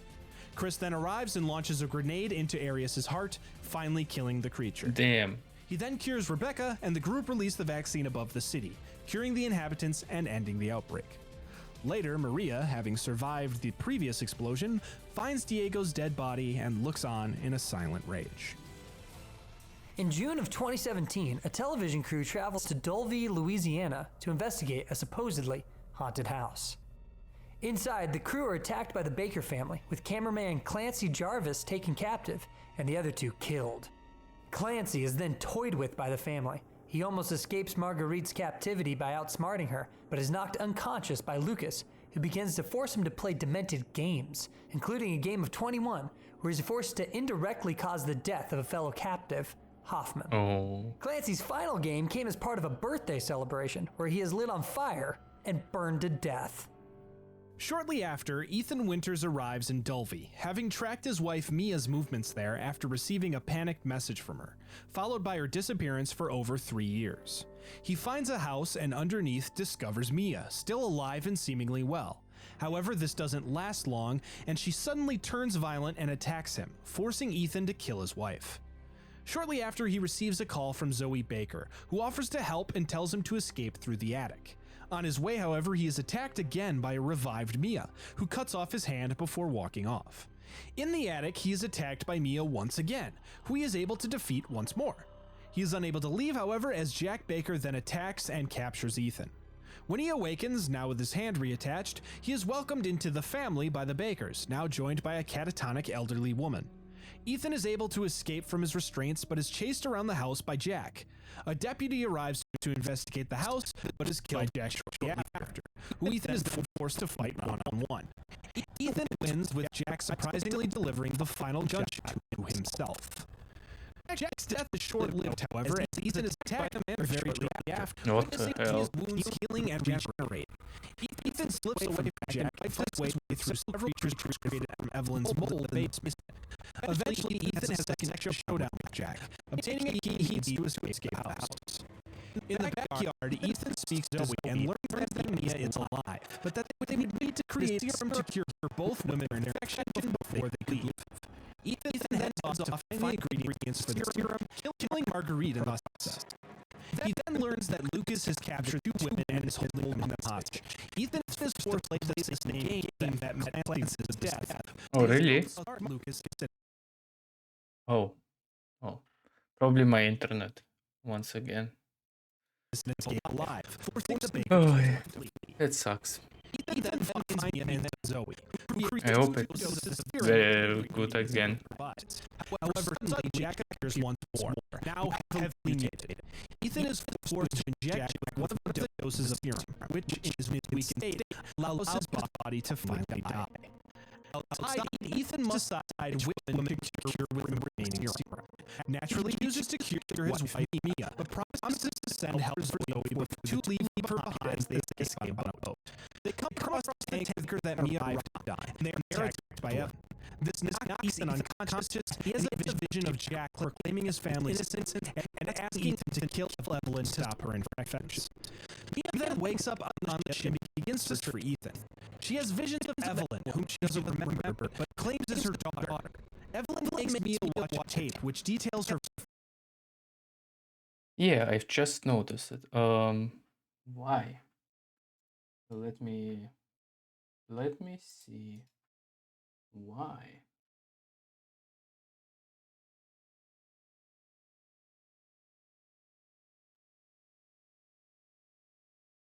Why? Final moments on the ship to restore her memory. She then Why, finds though? Ethan and hands him a vial of Evelyn's DNA. She then resists Evelyn's control and allows Ethan to escape the ship. He then finds a nearby secret lab and learns the truth about Evelyn's origins as a BOW, created to take control of her victims. Lucas, however, was immunized against Evelyn in exchange for his job of collecting data for her creators, the Connections.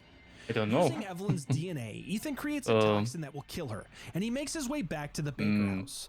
There, she tries to take control of him, but he is able to resist and inject her with the toxin. Afterwards, her true current form is revealed as the old woman in the wheelchair, as her aging had been accelerated as a side effect of not being monitored by her creators. She then mutates into a giant creature, knocking Ethan outside. It's a There he receives a message from an unknown caller who drops a special weapon from a helicopter Maybe it's called an the obvious Albert error. 01. Ethan then uses it to shoot Evelyn and finally destroy her. Afterwards, the Blue Umbrella Corps Alpha team arrives to rescue Ethan and Mia, and their leader takes off his mask to reveal himself to be none other than Chris Redfield. The couple are then reunited and evacuated in a Blue Umbrella chopper, finally taking them away from the horrors of Dulvey. Chris then heads into the secret lab Ethan found to search for Lucas Baker and hopefully gain more intel on the Connections. Despite several traps Damn. left by Lucas, Chris is able to work his way through the lab and eventually find another one operated by the Connections. Lucas reveals that he had betrayed the organization and killed all of the Connections researchers there. Chris is able to corner Lucas, shooting him and triggering a mutation within him. Chris is able to kill his mutated form, then destroy a nearby server, stopping the transmission of Evelyn's data to an unknown third party. Afterwards, Chris is called back to the camp to take an urgent call. Sometime later, a pair of Blue Umbrella soldiers find Zoe, partially infected by Evelyn. Her uncle, Joe Baker, arrives and takes down the soldiers, believing them to be responsible for her current condition. One of them tells Joe about a cure in a nearby shack, and he goes and finds it. When he returns, he administers the cure to Zoe, but it doesn't fully work. The Umbrella soldier explains that she needs more, and Joe can find it at their base. However, before he can reveal its location, the soldier is killed by a molded. Joe takes Zoe to find the base, encountering a powerful immortal molded he calls the Swamp Man. Joe finds the base, but discovers the cure to have been moved to a nearby boat. On board, Joe encounters the Swamp Man, but is able to find a full dose of the cure. However, before he can administer it to Zoe, she is captured and taken by the Swamp Man to a nearby church. There, Joe faces the Swamp Man, who he discovers to be the final mutation of his own brother, Jack Baker. Jack knocks Joe unconscious, then puts him in a coffin and dumps him into the swamp. Joe survives, washing up on shore near the Baker household. He fights his way through molded and finds a prototype gauntlet created by Umbrella. Joe makes his way inside and finds Zoe, guarded by Jack. The two fight one final time, and Joe uses his gauntlet to finally kill his brother once and for all. Joe then gives Zoe the full cure, and she wakes up. Just then, Blue Umbrella forces arrive, and Chris reveals that he was sent to help. Afterwards, Zoe is fully cured of her infection, and she receives a call from Ethan, who she thanks for keeping his promise to send help. By 2021, Ethan and Mia are relocated by Chris Redfield to a city in Europe, where they settle down with their newborn daughter, Rosemary. One night, after reading Rosemary a bedtime story called Village of Shadows, Ethan puts the baby to bed before returning to Mia. Suddenly, the power goes out and Mia is shot several times by an arriving Chris Redfield and his team, the Hound Wolf Squad. Despite Ethan's pleas, Chris delivers a final shot to Mia before his team captures Rosemary and knocks out Ethan, putting them both in a transport vehicle. Sometime later, Ethan wakes outside in the vehicle, which has crashed. He finds their guard dead and Rose, as well as Mia's body, missing. Ethan heads off to examine his surroundings, finding a nearby village with a large castle. There, Ethan finds the village nearby abandoned, but finds a villager named Grigori who gives him a handgun. His house is then attacked by unseen creatures, which kill Grigori and drag Ethan underground. After passing several dead bodies, Ethan is attacked by one of the creatures, a werewolf-like lichen which bites off half of his hand. Ethan fights off the lichens in the village, eventually becoming overwhelmed by them, but they are called away by the toll of the castle's bell. Afterwards, Ethan sees an old woman who informs him that Rose was brought to the village by Mother Miranda. He then meets a few villagers who let him into a nearby home for shelter. However, once inside, one of the survivors turns lichen and attacks. Ethan is able to escape, once again emerging alone. Outside, he finds Mother Miranda, killing another villager. He tries to chase her, but finds the old woman instead. Ethan makes his way to the castle, but is soon confronted by a mysterious man with the ability to control the magnetic field around his body. The man encapsulates Ethan in a metal cage of sorts, then drags him to a meeting with Mother Miranda and her underlings, the 4 lords of the region.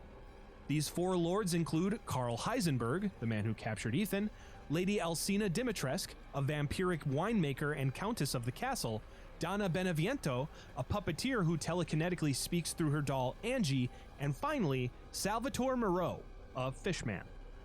Mother Miranda leaves Ethan to Heisenberg, who gives Ethan a head start before sending an army of lichens after him, who Ethan is able to escape. Outside, Ethan finds himself at the entrance to the castle, where he meets the Duke, a large traveling merchant who offers his services to help Ethan in finding his daughter. He then enters the castle, where he is captured by Lady Dimitrescu and her 3 daughters. Ethan fights and kills all 3 of these daughters before confronting the Countess herself. He stabs her with the Dagger of Death's Flowers, which causes her to mutate into a giant creature which he fights and kills. He then retrieves a flask from a nearby pedestal and continues on his search. I'm still for wondering Rose, why this into an sounds underground glitches cave where he sometimes. finds the old woman once again. who I've shows him a noticed symbol it on in the nearby last cave couple wall, of VODs that which I eerily watched. resembles the Umbrella Corporation's logo. That's unfortunate. Ethan then finds the Duke. Maybe who it has reveals that something the to do flask with he the found latest contains OBS update. Rosemary's head, and informs him that the other three lords must have their own flasks, which Ethan must insert into a nearby altar in order to reform his daughter, since her powers allow her essence to remain. Ethan then proceeds to fight through Beneviento, surviving her horrific hallucinations, as well as Moreau, first meeting with Chris Redfield and the Hound Wolf Squad, where he learns that the infections in the region are somehow related to experiments with the mold that created Evelyn, eventually defeating them both, and a large Lycan guard to retrieve the other three flasks, which he takes to the altar. After inserting the flasks into the altar, Ethan gains access to Heisenberg's factory, where the man offers to help Ethan save Rose in order to use her potential powers to kill Mother Miranda. Ethan denies his offer and is forced to fight through Heisenberg's mechanical abominations to escape the factory. However, he soon finds Heisenberg once again, who uses the nearby machinery to transform himself into a massive I need creature. to look into He it then and punches find out Ethan why. back, and he falls Maybe down it's to the the bottom of update. the factory. After he recovers, Ethan finds Chris Redfield, who scolds him for not leaving when Chris told him to. Ethan confronts Chris about him killing Mia, but Chris reveals that the Mia he shot was actually none other than Mother Miranda, who has shape-shifting abilities that allowed her to disguise herself as his wife. Chris What the finally explains hell? to Ethan that Miranda has been experimenting with the mold her entire life, and Chris plans to destroy the village, which is her life's work. He then reveals that Miranda has the 4 flasks. He tasks Ethan with taking a tank topside to fight Heisenberg, while he stays underground to plant explosives. Above ground, Ethan fights the mutated Heisenberg, but he is soon overpowered. The explosions from the factory distract Heisenberg, allowing Ethan to escape on foot and eventually re-enter the tank to kill Heisenberg once and for all. Ethan then gets a call from Chris, who tells him to wait for him before finding Miranda, but Ethan is interrupted by Rosemary's cries. As he hangs up and turns around, he is met by Mia, who he soon learns is Mother Miranda in disguise once again.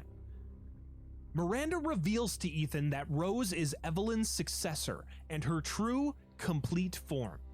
Miranda then explains that the Megamycete, the mold's origin colony, catalogs the DNA of all organisms it comes across, allowing her to rebirth Rose as her own daughter.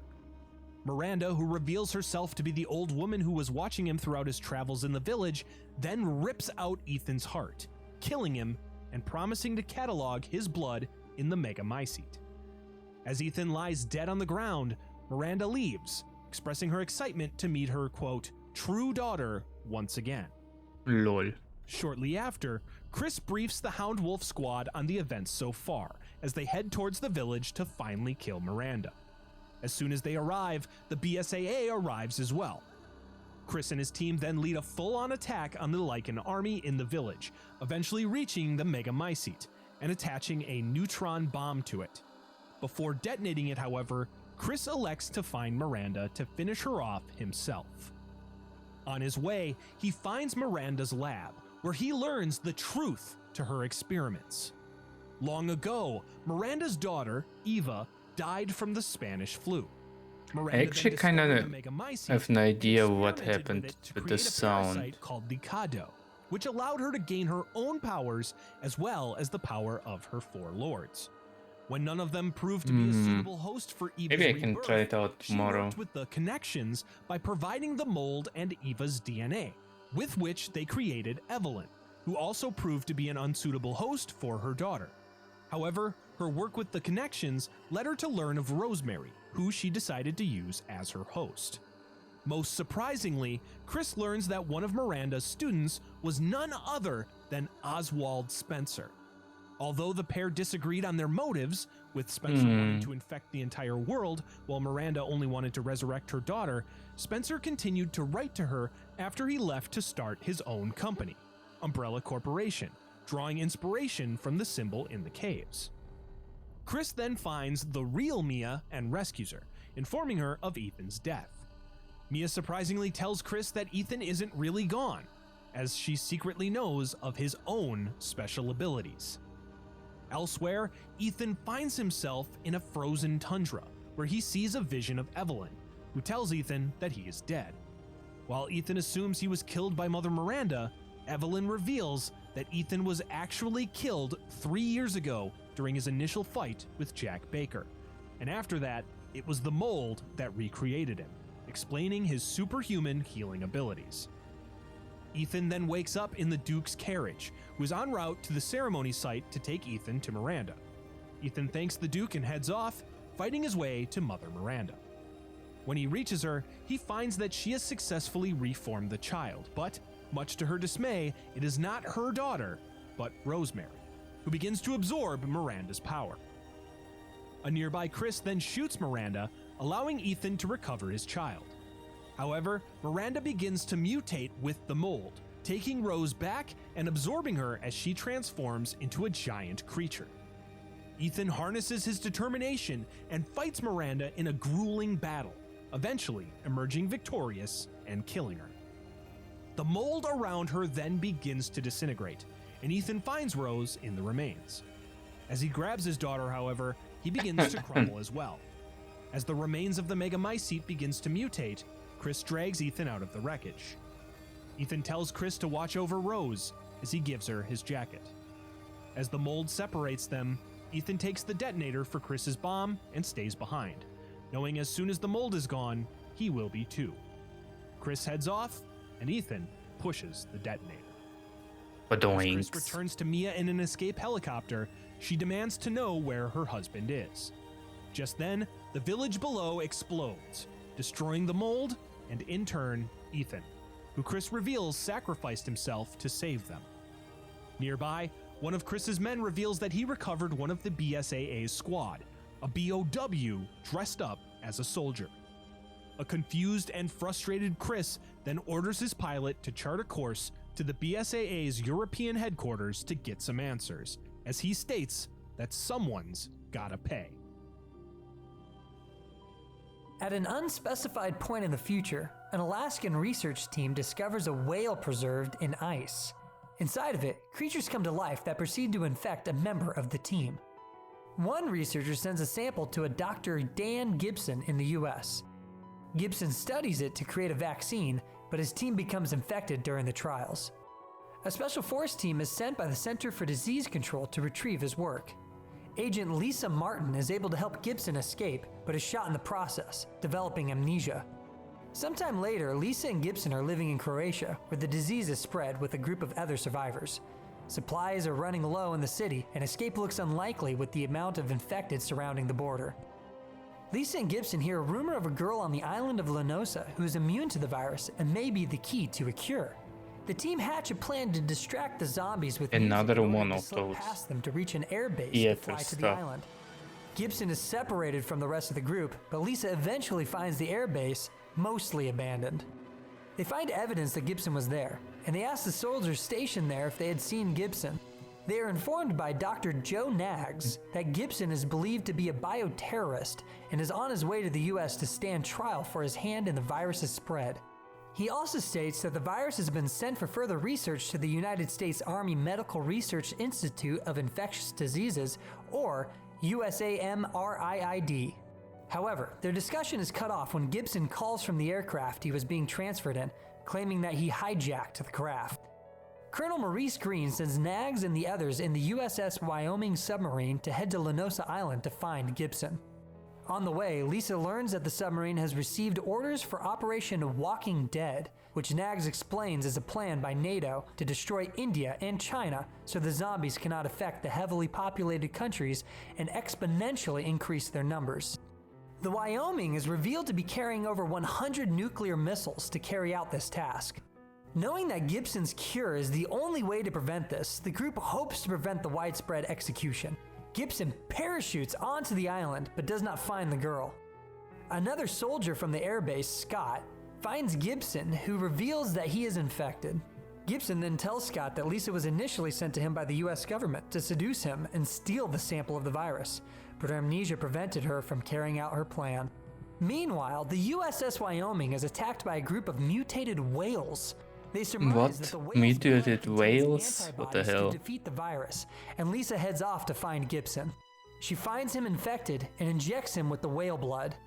He awakens, but due to his own experiments mixing with the blood, he also lost all of his memories of Lisa and his work for the government. Lisa is then ejected by helicopter to continue her work with the USA MRIID. In the year 2037, we find a now teenaged Rosemary Winters meeting with one of Chris's agents, a man named Kay.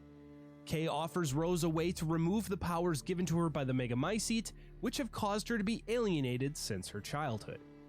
He then takes her to a lab where they've been going over Mother Miranda's research on a purifying crystal, and he points her towards a sample of the mold, telling her to enter its consciousness in order to retrieve the crystal. Rose is able to connect with the Megamycete and enter it, floating through her memories of being ostracized as a child before she finds herself back in the lab. Rose soon realizes that something is off and exits the lab to find herself below Castle Demetresque. There she is met with a strange sight, a copy of herself. This Rose copy then leads her to other copies in various states of capture and deformity. Rose soon learns what's been capturing these copies as monstrous, mold creatures begin to appear and mutilate them. Rose escapes with the help of some kind of ethereal being, which leads her to safety by writing messages on the walls. Once safe, Rose speaks with her guardian angel, likening it to the angel Michael, a name the being then takes on. Rose then explores the castle and comes across the figure capturing the copies of her, a masked version of the Duke, intent on commanding the mold creatures to bring him the Rose copies so he can watch them suffer. Rose then spots the purifying crystal in a display beside him, and in her excitement, she reveals herself to the masked Duke.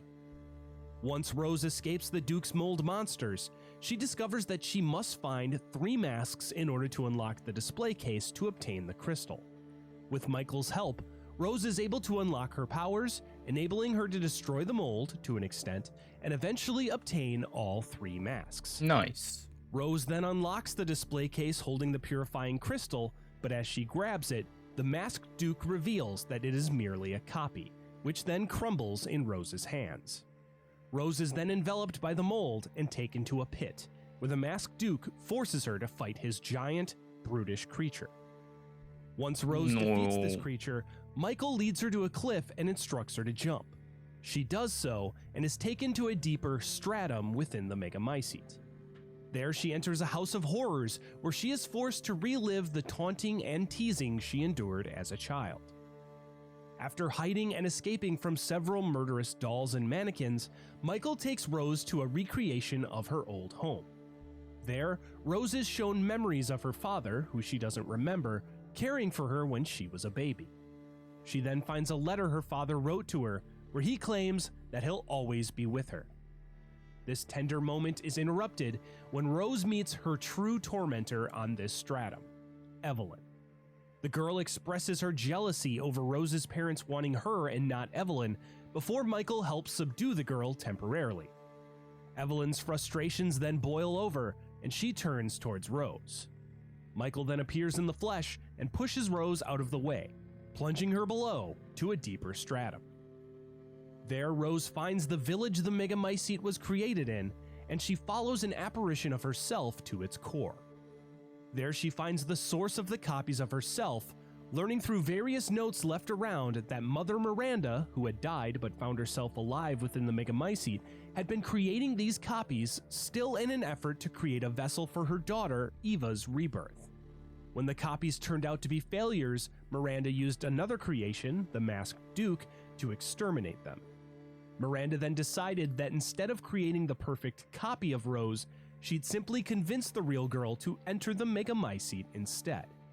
Soon after, Rose finally finds the real purification crystal, and as she touches it, she immediately begins to feel her powers wash away. She is soon interrupted, however, as Miranda appears before her.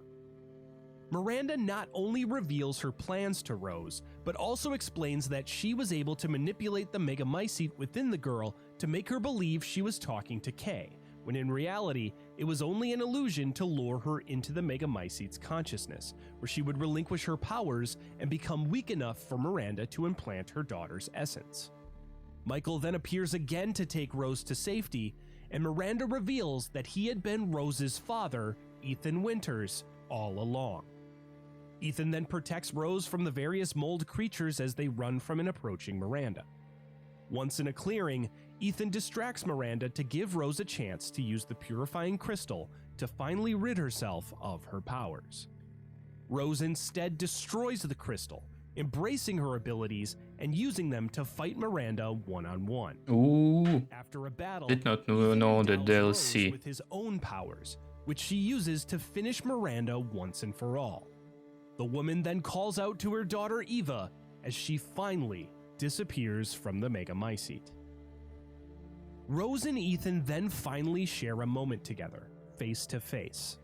The pair share their love for each other, with Ethan telling his daughter how proud he is of her. Rose then awakens back in the lab, finding her father's wedding ring in her hand. Sometime later, Rose visits her father's grave at a cemetery, wishing him a belated happy birthday. Nearby, she is summoned by an agent for an unknown organization, who claims she is needed for an ongoing situation, mockingly calling her Evelyn. She forcefully grabs him and threatens his life with powers Chris Redfield doesn't even know of, but he apologizes, claiming it was just a joke. Rose then enters his vehicle, and he notes her similarity to her father. The two then drive off as a figure on the road in the distance approaches them, and the car stops. And with that, we once again conclude our Damn, that was a great video actually. That was fun. It was fun. Yeah. Yeah, we're gonna wrap up things here. Kinda late. Yeah. Thank you everybody for joining me today. I hope you had fun, and I see you soon. Bye bye.